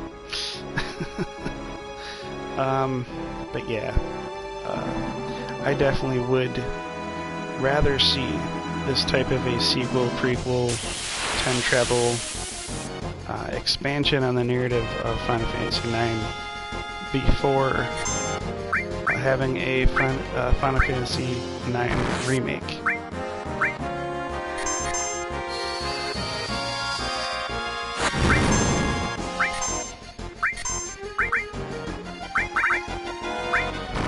Now, the one that I would love to have a remake of, just purely remake, no sequel or anything prequel, I would love to see 6 come back. I would love to see a remake of Final Fantasy VI. And I would tell Square Enix, keep the couch co-op, keep it in there. Well, thank you. I've been working on that idea in my head for quite some time. I'm not the kind of person who draws, so you know I can't make a graphic novel out of all my ideas. But if I could, I would love to. I'd love to at least write the storyboard for a graphic novel for Final Fantasy IX, and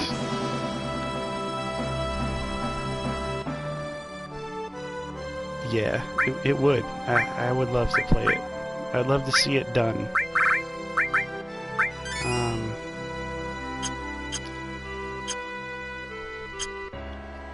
But Final Fantasy VI, I definitely want to see a remake. And I definitely want it to be couch co-op. I want it to be beautiful. I want to be able, my daughter to be able to play it with me. Because there's 14 characters in this roster, you know, and for the entire franchise of Final Fantasy, the most characters they've ever had on the screen at once was 5.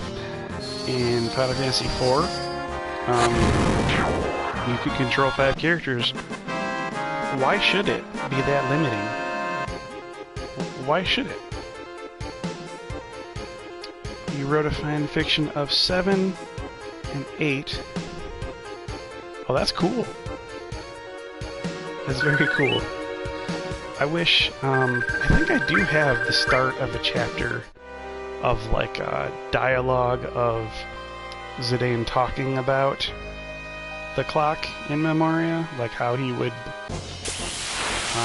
talk about how it still haunts him to this day and he's drawn back to it to unlock the mysteries of it, but I I got as far with it as I intended to go when I had that inspiration.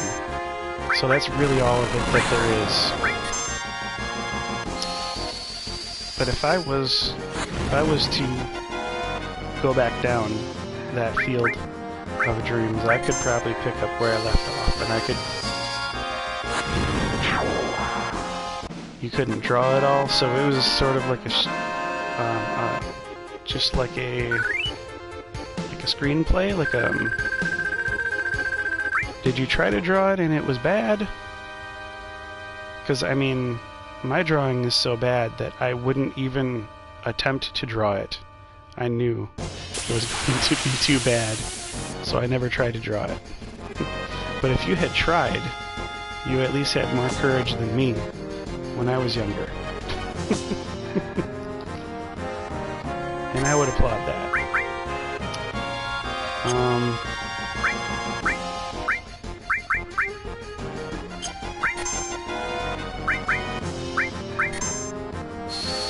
You want Tifa to get all these kills.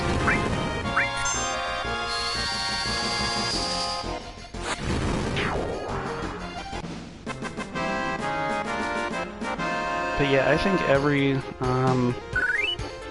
kid growing up, every little boy, every teenager who's ever played Final Fantasy and gotten really into the game and felt like they were at home in the world that Square created for them, I feel like everybody has a dream to work for Square Enix one day.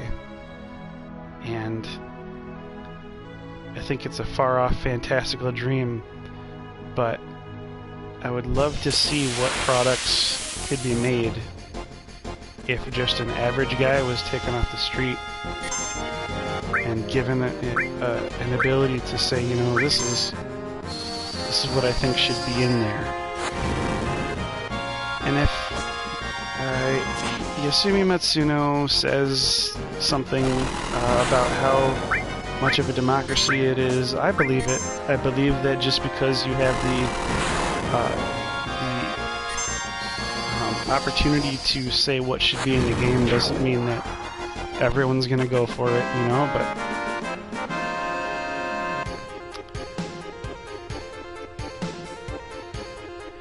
I just think that just having the opportunity to say what should be in there on a game that you've loved since forever, since for as long as you can remember playing video games, would be great. Even if there's a democratic process, just to air my feelings directly to Square Enix would be great. But you know, we're people who don't have channels. We don't know anybody in high positions. So all we can do is fix the world from our side of the TV screen.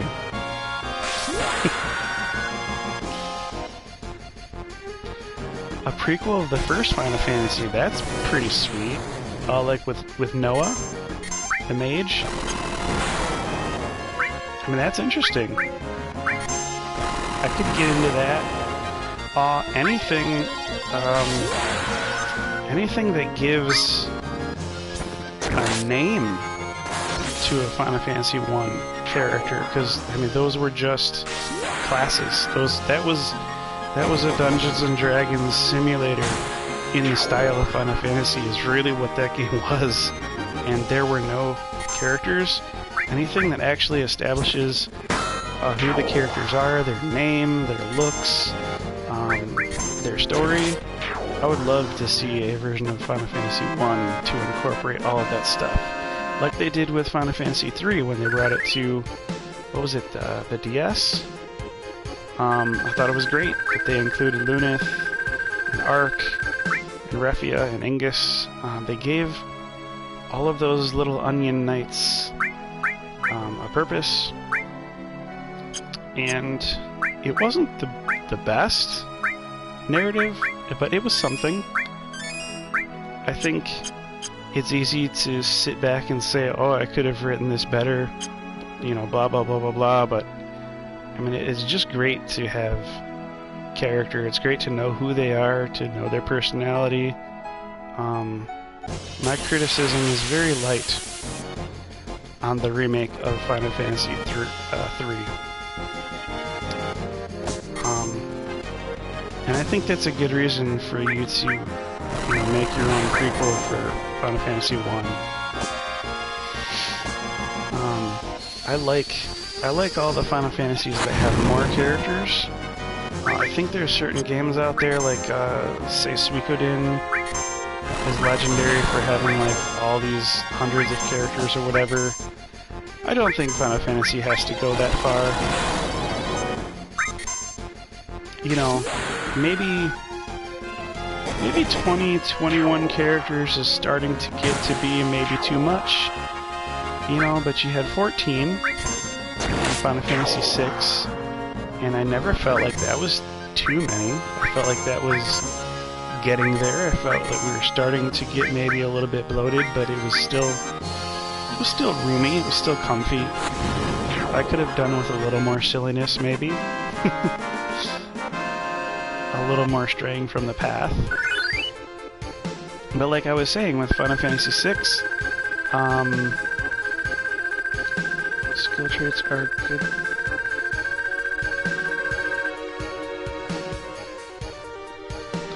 Oh, your skill traits. You're a creative writer?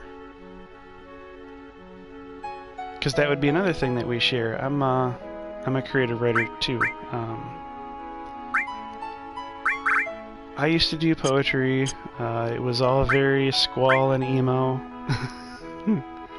And I did creative writing class. I loved the English arts and all the writing courses and all that stuff. All the liberal arts classes, philosophy, literature, all that stuff. I got an associate's in that, actually. My community college. I got an associate of arts and sciences. Just a very general English degree, basically. You can't write very well anymore? Well, that's sad. Sad to hear. I don't think I can have the time to write very well anymore. Being a dad, you know, you need a lot of concentration, you need hours to yourself. I'm sure if I wasn't playing this game with you right now, I could probably sit in a dark room and still write, though. I know that I still have the ability. I just lack the time.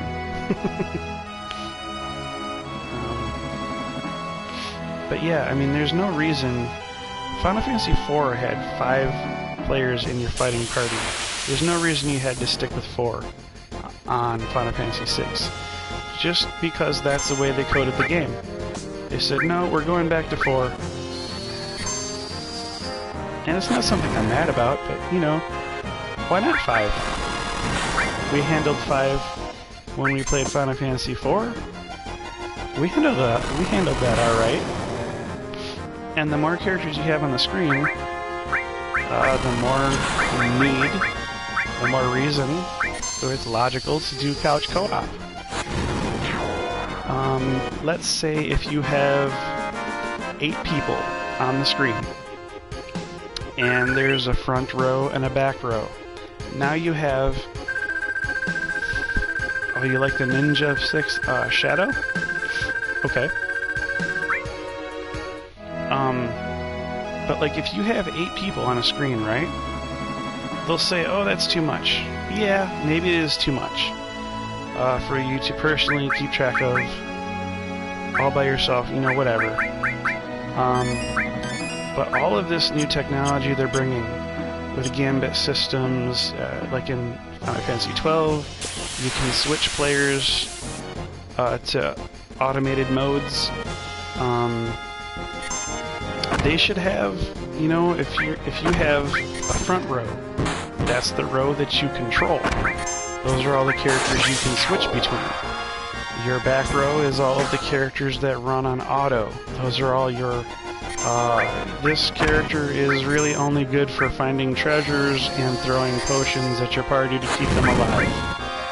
You know, these are the roles that they're boring to play as, and you want them automated anyhow. You want to play the characters who attack. And I think if I'm going to talk about Final Fantasy combat in terms of the jobs that are in Final Fantasy 13, you have Commando, Ravager, Saboteur. Those are all the characters that you want to play, right? The Sentinel, you just want the computer to handle the Sentinel job.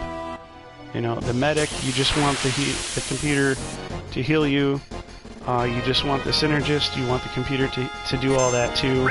That's not the very interesting part of the game. So it kind of helps if you have the ability in the menu to put them on auto or to put them on manual. And I've been wondering myself why they haven't done that with the Final Fantasy series so far. Like, if they do that with 16, I'll be so happy, because I'll be like, finally, they understood. This is what they should have been doing all along. But, you know, who knows if that will be 16 or 17 or 18 when they figure that out. And of course, I'm not in the boardroom when that happens, so...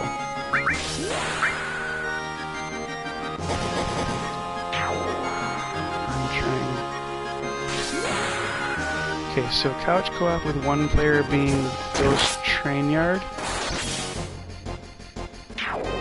Wait, spread it out, spread the story around across the world.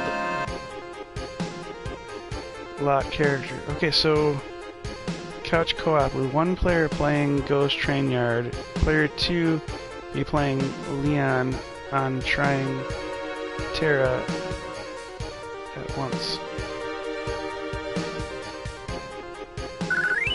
Oh, so you would like for the party to split off and have like a split screen where one party is in one spot and another party is in another spot and they're trying to meet back up in the narrative?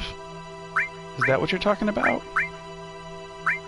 Like to get back to a part of the story where it makes sense that they meet back up again?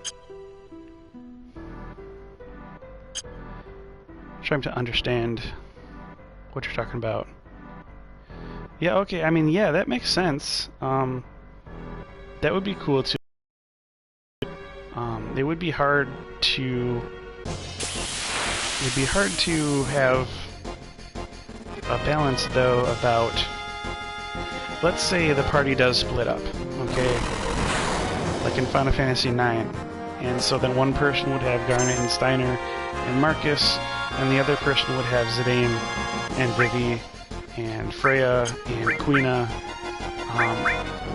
What if the person playing with Zidane's party is just really fast at the game and they get through with their narrative section before Steiner and the Garnet player's party can get through their section of the narrative? So then, you know, the Zidane party is left doing nothing, waiting for Garnet to catch up, basically. But, I mean, it could still work. I just see where there's potential for it to get a little bothersome. But I guess that would be more so bothersome if you were doing that on multiplayer, where it's online multiplayer where you don't know the other person, because then you're waiting on someone you don't care about. And you're not sharing the screen, so you're not watching the same thing on TV, so maybe it's better through couch co-op.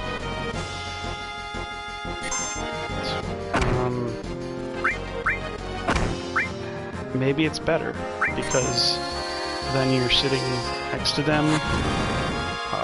Like if it's my daughter and she's trying to get through this part of the game, I'm able to sit there and help her, coach her along, give her tactics to get faster, to get better. I'm teaching her how to play the game, and then when the Zidane party comes up and it's my turn, I can show her, look, this is how I do it. She sees me, you know, playing the game. She watches me, watches my tactics, how to get better. I could see that working better with couch co-op than with online co-op, for sure. So yeah, maybe you have something there. Maybe it does work for couch co-op to have one player in charge of one party and one player in charge of the other party. But you know, just for my part, I mean, I'd just be happy to be able to have some roles be either delegated to, look, I want the computer to handle these guys, or, oh look, my daughter is sitting on the couch with me. Instead of the computer, I want these players to be handled by my daughter.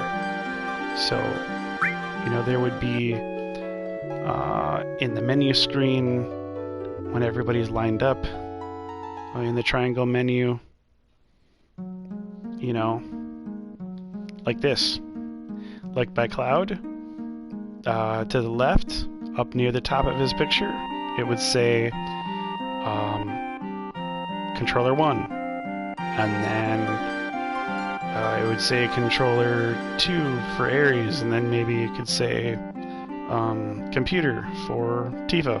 I mean, if there's other party can farm while waiting. Yes, the other party can farm. Especially if you build an overworld, and if you build a place that's fun to run around in, you can always level up. As long as you don't do what 13 did, as long as you don't cap the level at a certain spot, then that would kill it. But I think they've learned from that mistake. I don't think they're going to do that one again. But yeah, I mean, it would be fun for me to see a fighting party of 8 characters, and I have 4 of them on robot, and I am just handling the other 4 by myself. And maybe I give 2 of them to my daughter, so I'm just using my 2 favorite characters, and she's using 2 more, and we have 4 robots helping to heal and buff and, you know, maybe tank a little bit, and we're all just attacking the crap out of the enemy. That would be great. That'd be wonderful. Myself, I do not get into Final Fantasy XIV that much because of the online nature of it. I love the art style. I played through the Ifrit battle. I got to the point in the game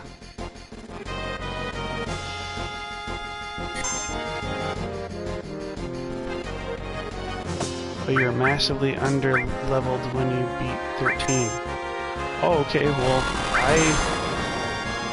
I remember the game almost forcing to be a certain level to defeat Sid Reigns. That battle was very tough, especially if your synergist was not... no, not synergist, your Sentinel. Especially if your Sentinel was not good, it was very hard to defeat Sid Reigns. I guess, if you're the type of character, a player who loved the Snow, Hope, Lightning combo, then maybe you could get away with being somewhat underleveled at the Sid Reigns fight. But I never was. I liked Saz, Vanilla, and Fang, so I found it very hard to beat Sid Reigns with that trio. And then, yeah, the airship was pretty hard. That was really hard. But yeah, Sid Raines. Man, Sid Raines made it really hard.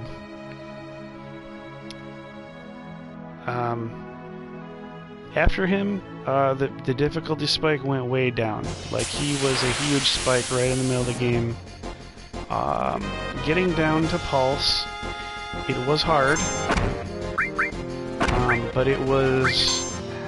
the pace of the game was different. You had the option to just wander around and pick your fights with the weaker enemies that were available. You could get your back attacks if you wanted, and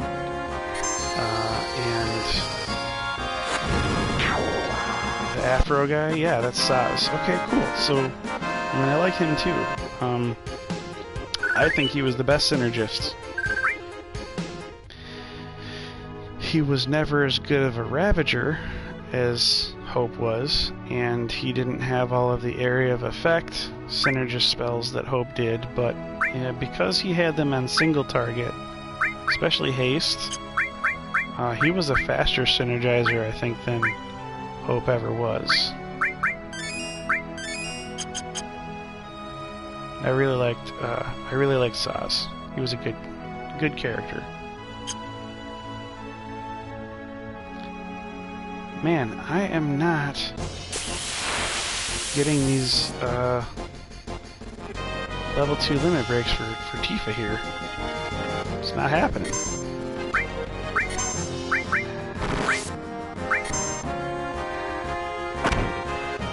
It's crazy.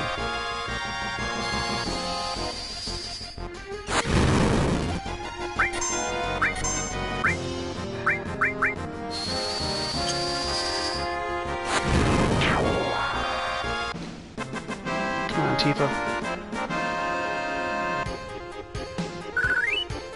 Ugh. I got 40,000. I got 40,000. I expected to take a while to get to level 3, but level 2, come on. It's taking more than I thought it would take.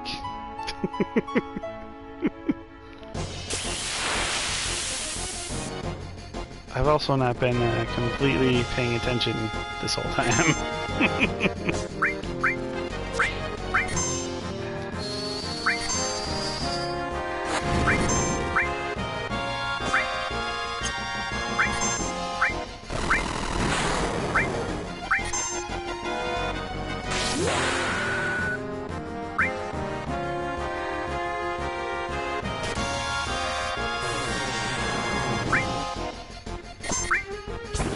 Oh no, I went without a lunar break. My bad.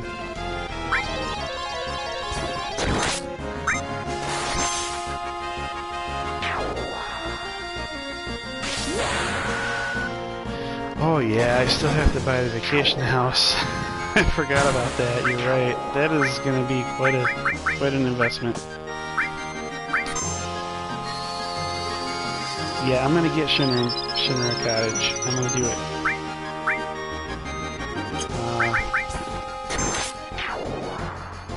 It's gonna be quite a grind for all that money.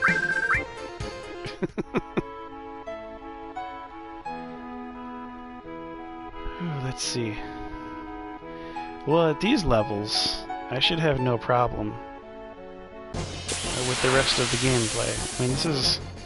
I feel bloated right now. I feel like this is too high of a level.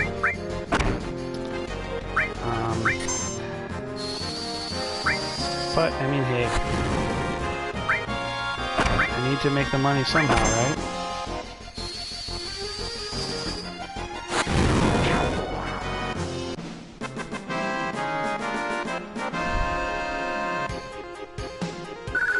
Oh yeah, everybody scrimp and save.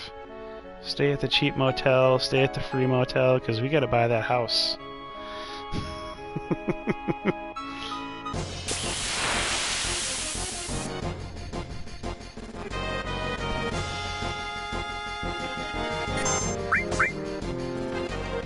I guess I was always a little bit sad that the house was not more useful. Like, doesn't have any shops inside of it to give you extra special things. You can use it to sleep in and recover, but there are other places that are quicker to get to, and you don't have to go all the way back to your Shinra mansion in Costa del Sol. Oh, water kick! Nice! Ah, cool. Cool, cool, cool. High enough level to beat the giant snake.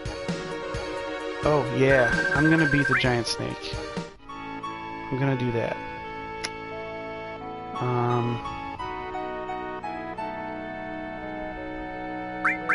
Let's see. Limit. We're gonna set water kick right now.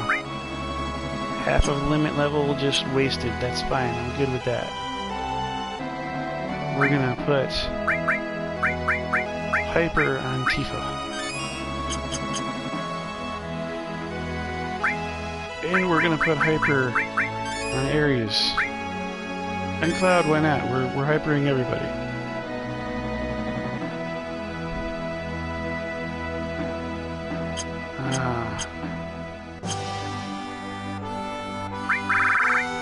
Oh, you wanted the romantic scene between Tifa and Cloud, huh? I'm saying with a smile. I know what you mean.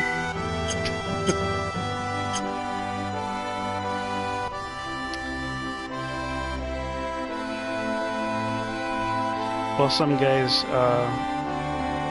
back in the day, let's see, what year did this come out? 97?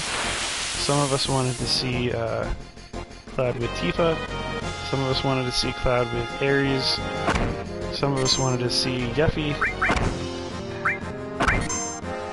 Everybody has their crush. It sounds a little weird for me to say that my crush was Yuffie, but you know, even if she was young back then, if she aged at the same rate as me, she'd be in her 30s right now. So it's not that weird.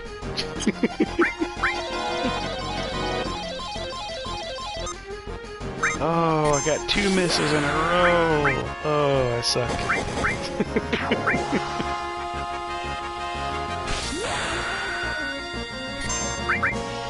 man.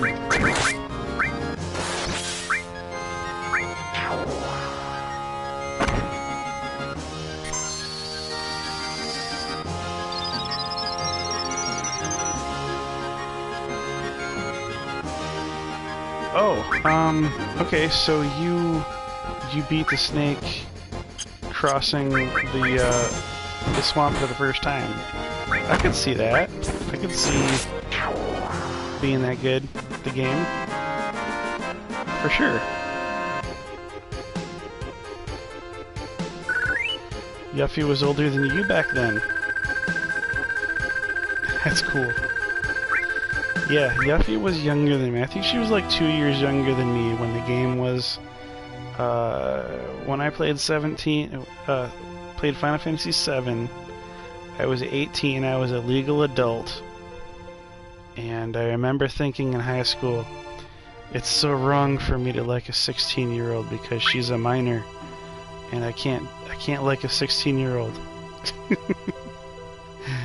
But like, when you're 24 and they're 22, it's so laughable. It's no difference at all. It's funny. But yeah, whatever. Let's see.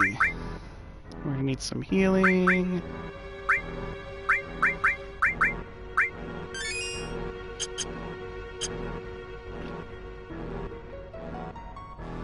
I know, right? Such a sinner to have a crush on Yuffie. But you know, she was crazy, she was silly, but she was strong enough to tell her dad, this is how I'm gonna live my life. You have to deal with it. I'm my own woman now.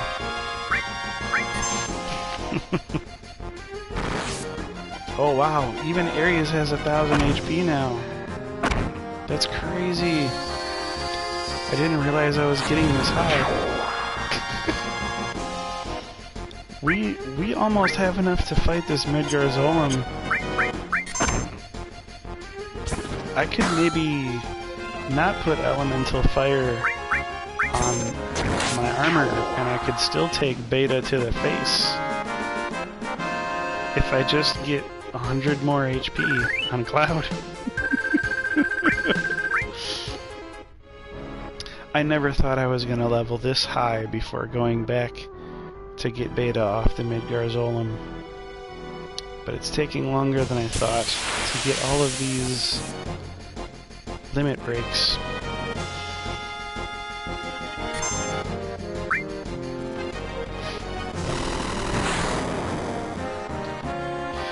Okay, Tifa needs limit breaks, not kills.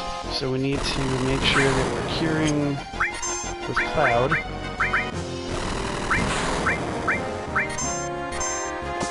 Because we need Tifa to do a whole bunch of limit breaks.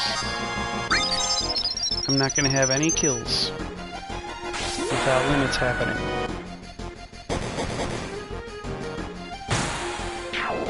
Ooh, water kick. Took a whole guy out with a water kick, just one move.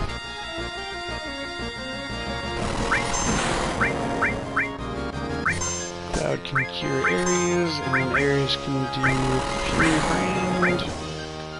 And then Tifa can do another combo. Come on, beat Rush.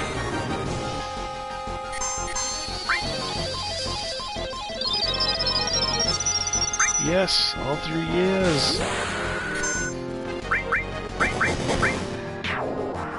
Whoever's left over, I don't think there will be anybody. Maybe there will be somebody left over. Cloud's got him.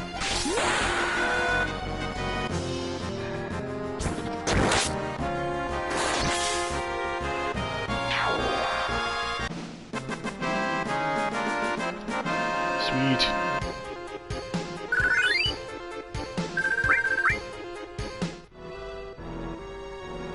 I always like the silly girl.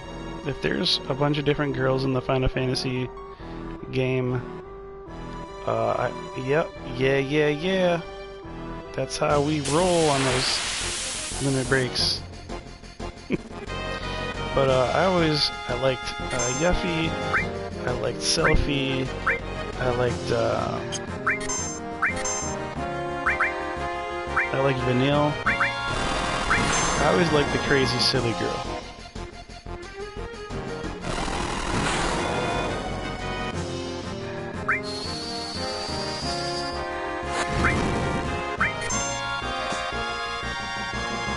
I do like the tough girl too, though. I don't like Lightning so much because she never smiles.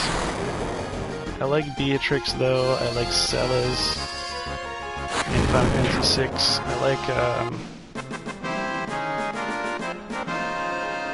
I like a lot of the tough girls. I like a lot of the silly girls. I just don't like the girls who can't possibly crack a smile. You know, Lightning is so mean. Rhinoa was kind of silly, but Rhinoa I also didn't like how immature she was. I don't know. Like, I know Final Fantasy VIII is your favorite game, so I'm trying not to trash Rhinoa too hard. But there is no reason her and Squall should have been together. They were such opposites, it didn't make sense. I never understood.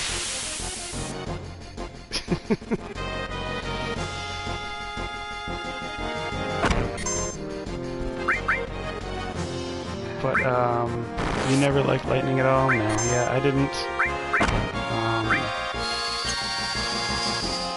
Oh crap, Tifa's supposed to beat these guys. Ooh.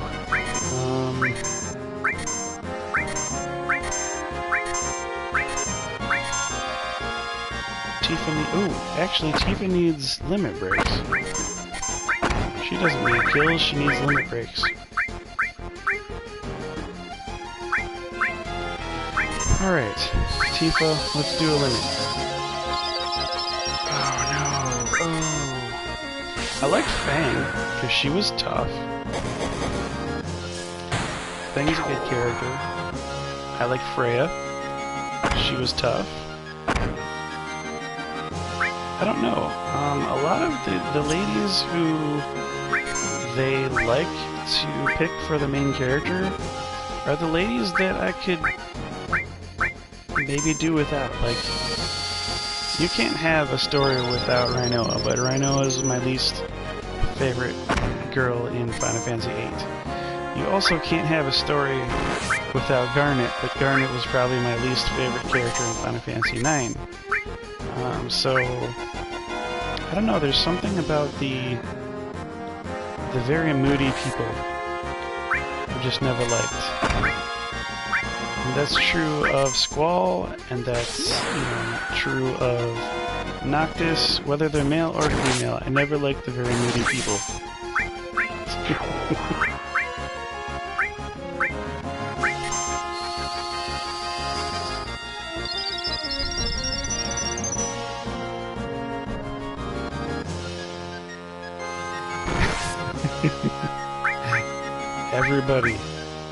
Everybody who has great fond feelings for Final Fantasy VIII seems to love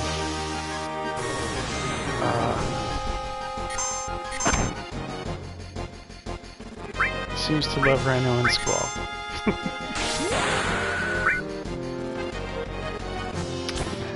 You think Quistis was good for Squall? I think Quistis was good for Squall too. I like Quistis a lot.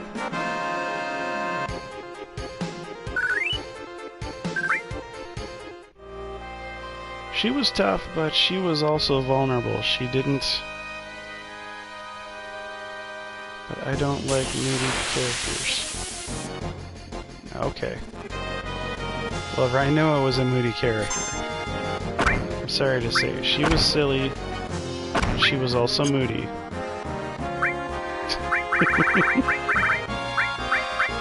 There's plenty of moody dialogue. Her and Squall fight like cats and dogs, especially in the beginning of the game, and you think it's romantic, but then you look back and it's like, oh, they weren't good for each other.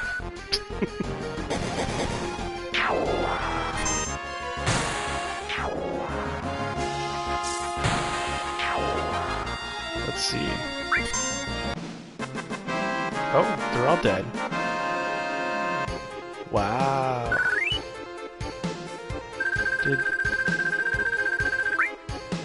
Yeah. Well, sir, you have to put a third yeah, because I'm hitting yeah with Tifa.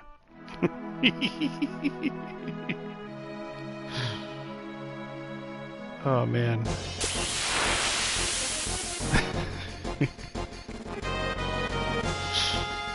Okay, let's see. We're gonna heal Squall.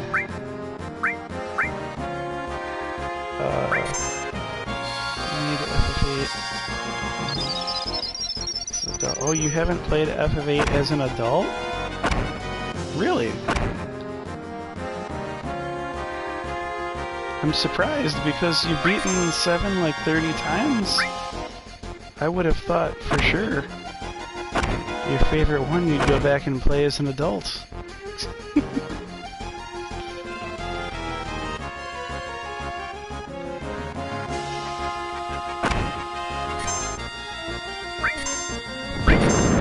see. Clem Hazard.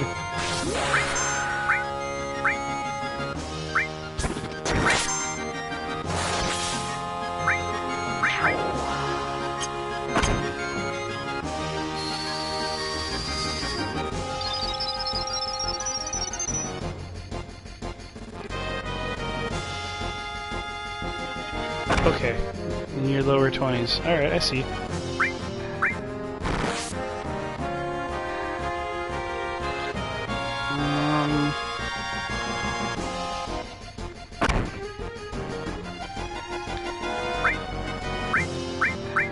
yeah, lower 20s is still figuring stuff out.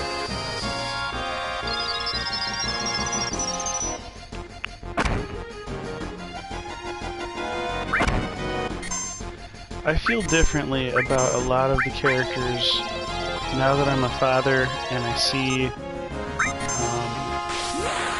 how I wish my daughter would act. You know, I want her to stick up for herself in the world, you know, dominated by men, but I also don't want her to be disrespectful, and I want her to carry herself. Yeah, I think you get what I'm talking about.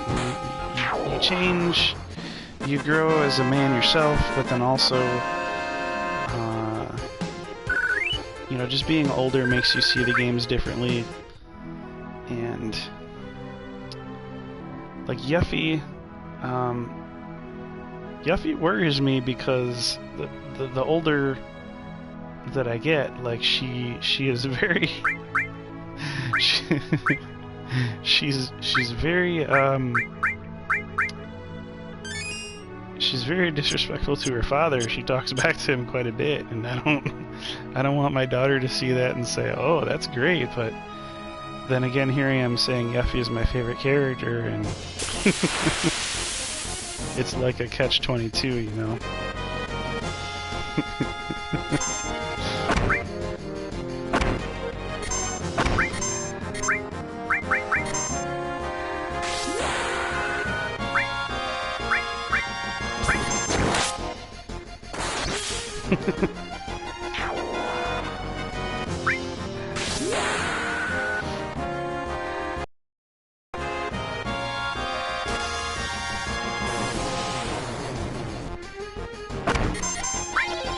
Yeah, Yuffie's a big thief. Ooh, triple yeah!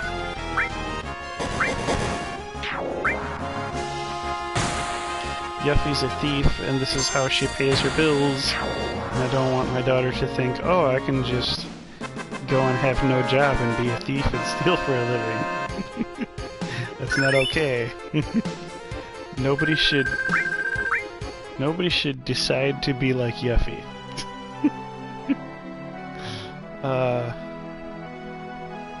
But everyone should decide to be strong like Yuffie. and cheerful and silly like Yuffie. But also very, very much more responsible than Yuffie.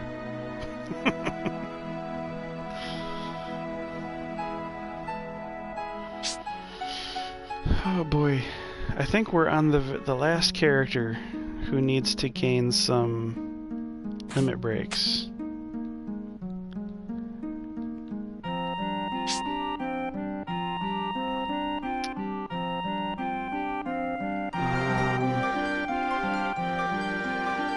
Reaper, do you have any children? I've always wondered. I don't think I've ever asked you.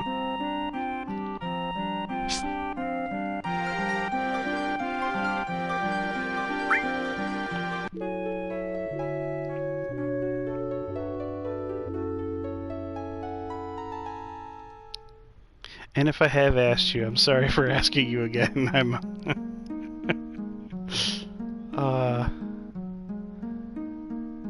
Okay.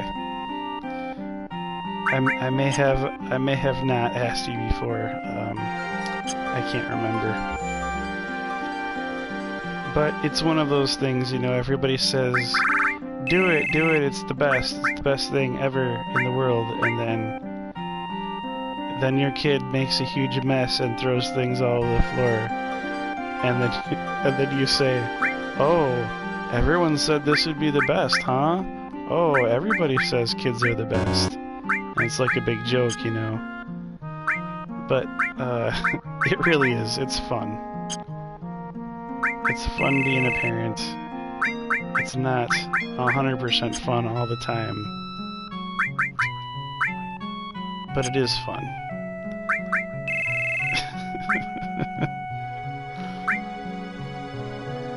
Yuffie had her limit break, right? Yeah, that's the one we just one we just got? Which one did we just get? I think we just got Tifa's. Yuffie was before Tifa. Okay, so now we have to go get Barret. And this is good because Barret is the big guy. He's the one I want to fight Midgar Zolom with. Alright, Tifa. Let's put all of Tifa's stuff onto Barret.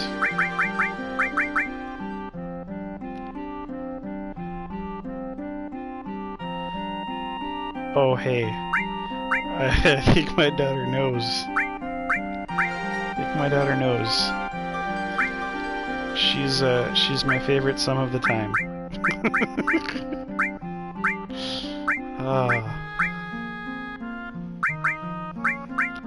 Let's put all here. Let's put fire. Yes, we have fire elemental on Cloud. We have fire all. We need restore all, and then fire. We need restore all, and fire, poison, earth. Nice. Okay.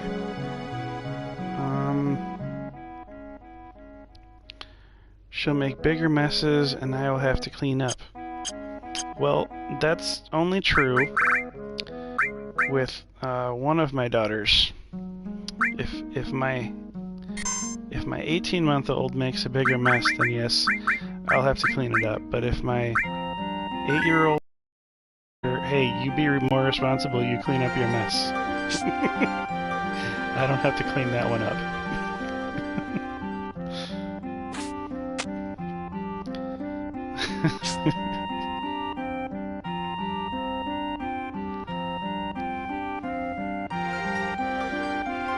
It's hard to navigate sometimes, but there's definitely a line when you realize that being a father is more about being tough. And you can hug them one minute and you can yell at them the next minute, and they love you for both of those actions at the same time, because they know that you're only trying to make them stronger people.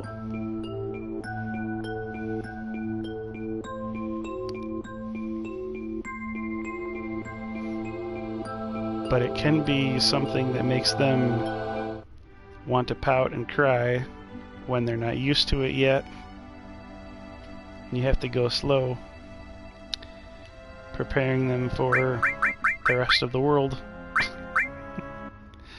But in the end, they do have to be prepared, and you will be found not doing your job if they are not prepared for the world. So that is what it is. Let's see. We got the talisman on. We're going to also use. Oh, I didn't buy any. I forgot to buy tranquilizers. That's okay. Hopefully we won't need tranquilizers for this fight. What we will need, we definitely will need an enemy skill. Oh man, I almost went in this fight without enemy skill equipped. I would have been... You could have laughed at me. Hardcore going into this fight with no enemy skill. And you know what? I will kill this snake. I'm gonna do it. Fire 2. Sense.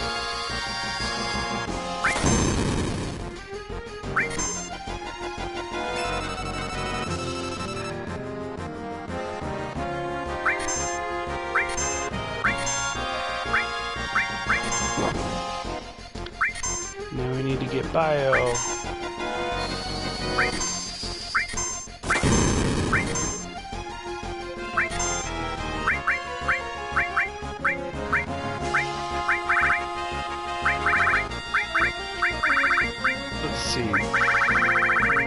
Oh, that's great. We don't have bio on Barret. We have bio on who? Probably Ares.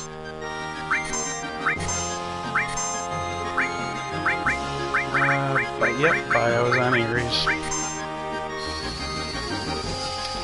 Dang it. Okay.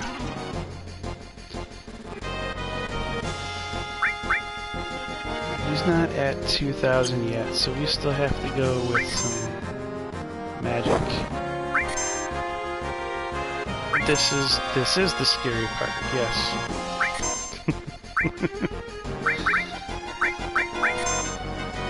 Player 2.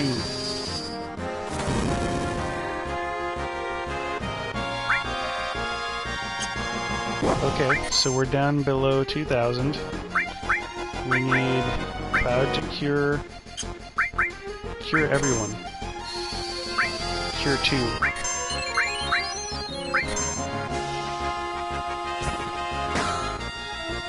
Alright, take Ares out. Yes. Now, Barret. Here we go. Take Barret out. Beta. Yes.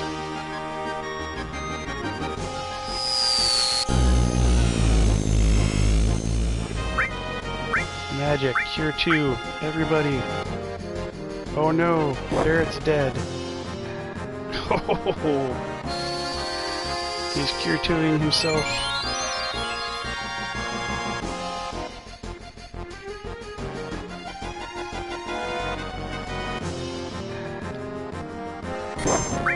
Use that limit. Flame hazard, bro. Let's do it. All the way up. Seriously, that's a one-hit kill. He's so tall. That sword sliced a hole right up his belly. Beta, let's do it. This is where he dies. Yes! We did it. Wonderful end to the video. I'm very happy. Alright, and now, see, for you to go across the swamp on foot, you can beat the Midgarzolem, and then you have to beat him a second time. Because you can only run so fast, you probably have to beat him a third time to make it all the way across the swamp, right? I mean, he doesn't just... he doesn't just stop chasing you. I know that much. But yeah, that's how you get Beta. You could maybe get it around level 20 if you want to do it with less levels than me. You don't have to wait till 26. You could do it at 20. Oh, it's just one fight, really. If you run fast enough, then the Midgarzolem never comes after you a second time. Okay, I did not know that. I would have thought that for sure you had to... Look, now I'm going to use Beta to spam everything. I'm a cheater! I'm using Beta to spam!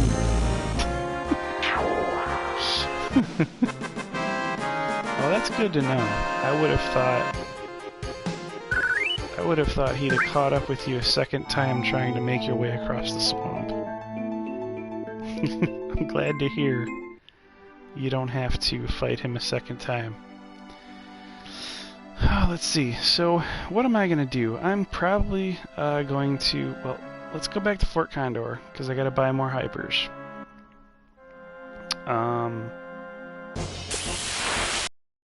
Hypers. I'm going to grind Barret's limit so that he has access. Oh shoot! You know what? I gotta put my alls back on my offensive spells because they're all on cure right now.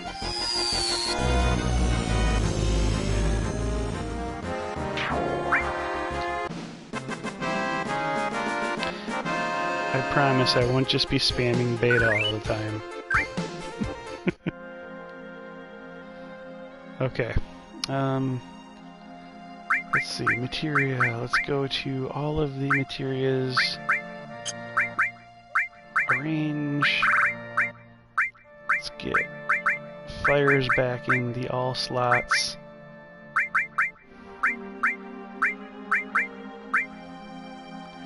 Okay, so we got that done.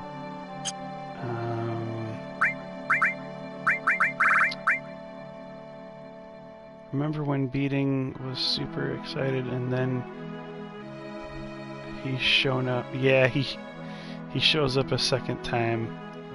It really sucks. Like, you really think, like, oh, I did nothing. I thought I did this great thing, and here he is back again. I did nothing. I hope you didn't game over, though, seeing him the second time. I've heard people do that. Yeah, okay, yeah, so you did. You got gamed over. I'm sorry. I'm sorry that happened to you. I think it happened to me too, my first time playing. I think, actually my first time playing, I'm not sure I ever beat the Midgard's-Olm. I think the second time, though, I got the guts to fight him, and just like you, I beat him, I thought it was great, I was done, and no, let's move on. Wait, what? My people are hypered, right? No, they're not hypered. Okay, so I can rest here. Yeah, I've gotten a game over from the Midgard's-Olm coming back a second time to wipe me out. I think that's a mistake everybody should make. Only once.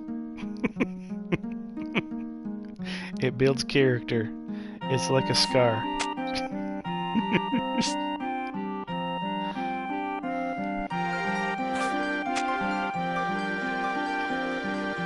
Okay, let's buy all these.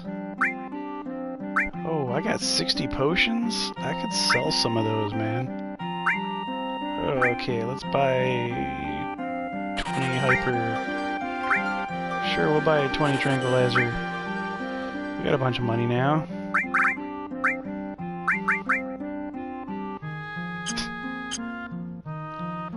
More than one? You think people should do it more than once? Oh, or did you say that you did it more than once?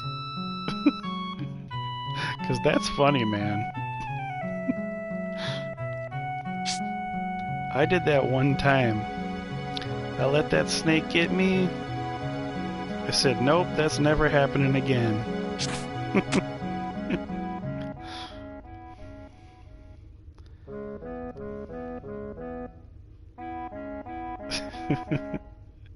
And to this day, if he ever comes back and bites me in the butt again, I'm going to say shame on myself.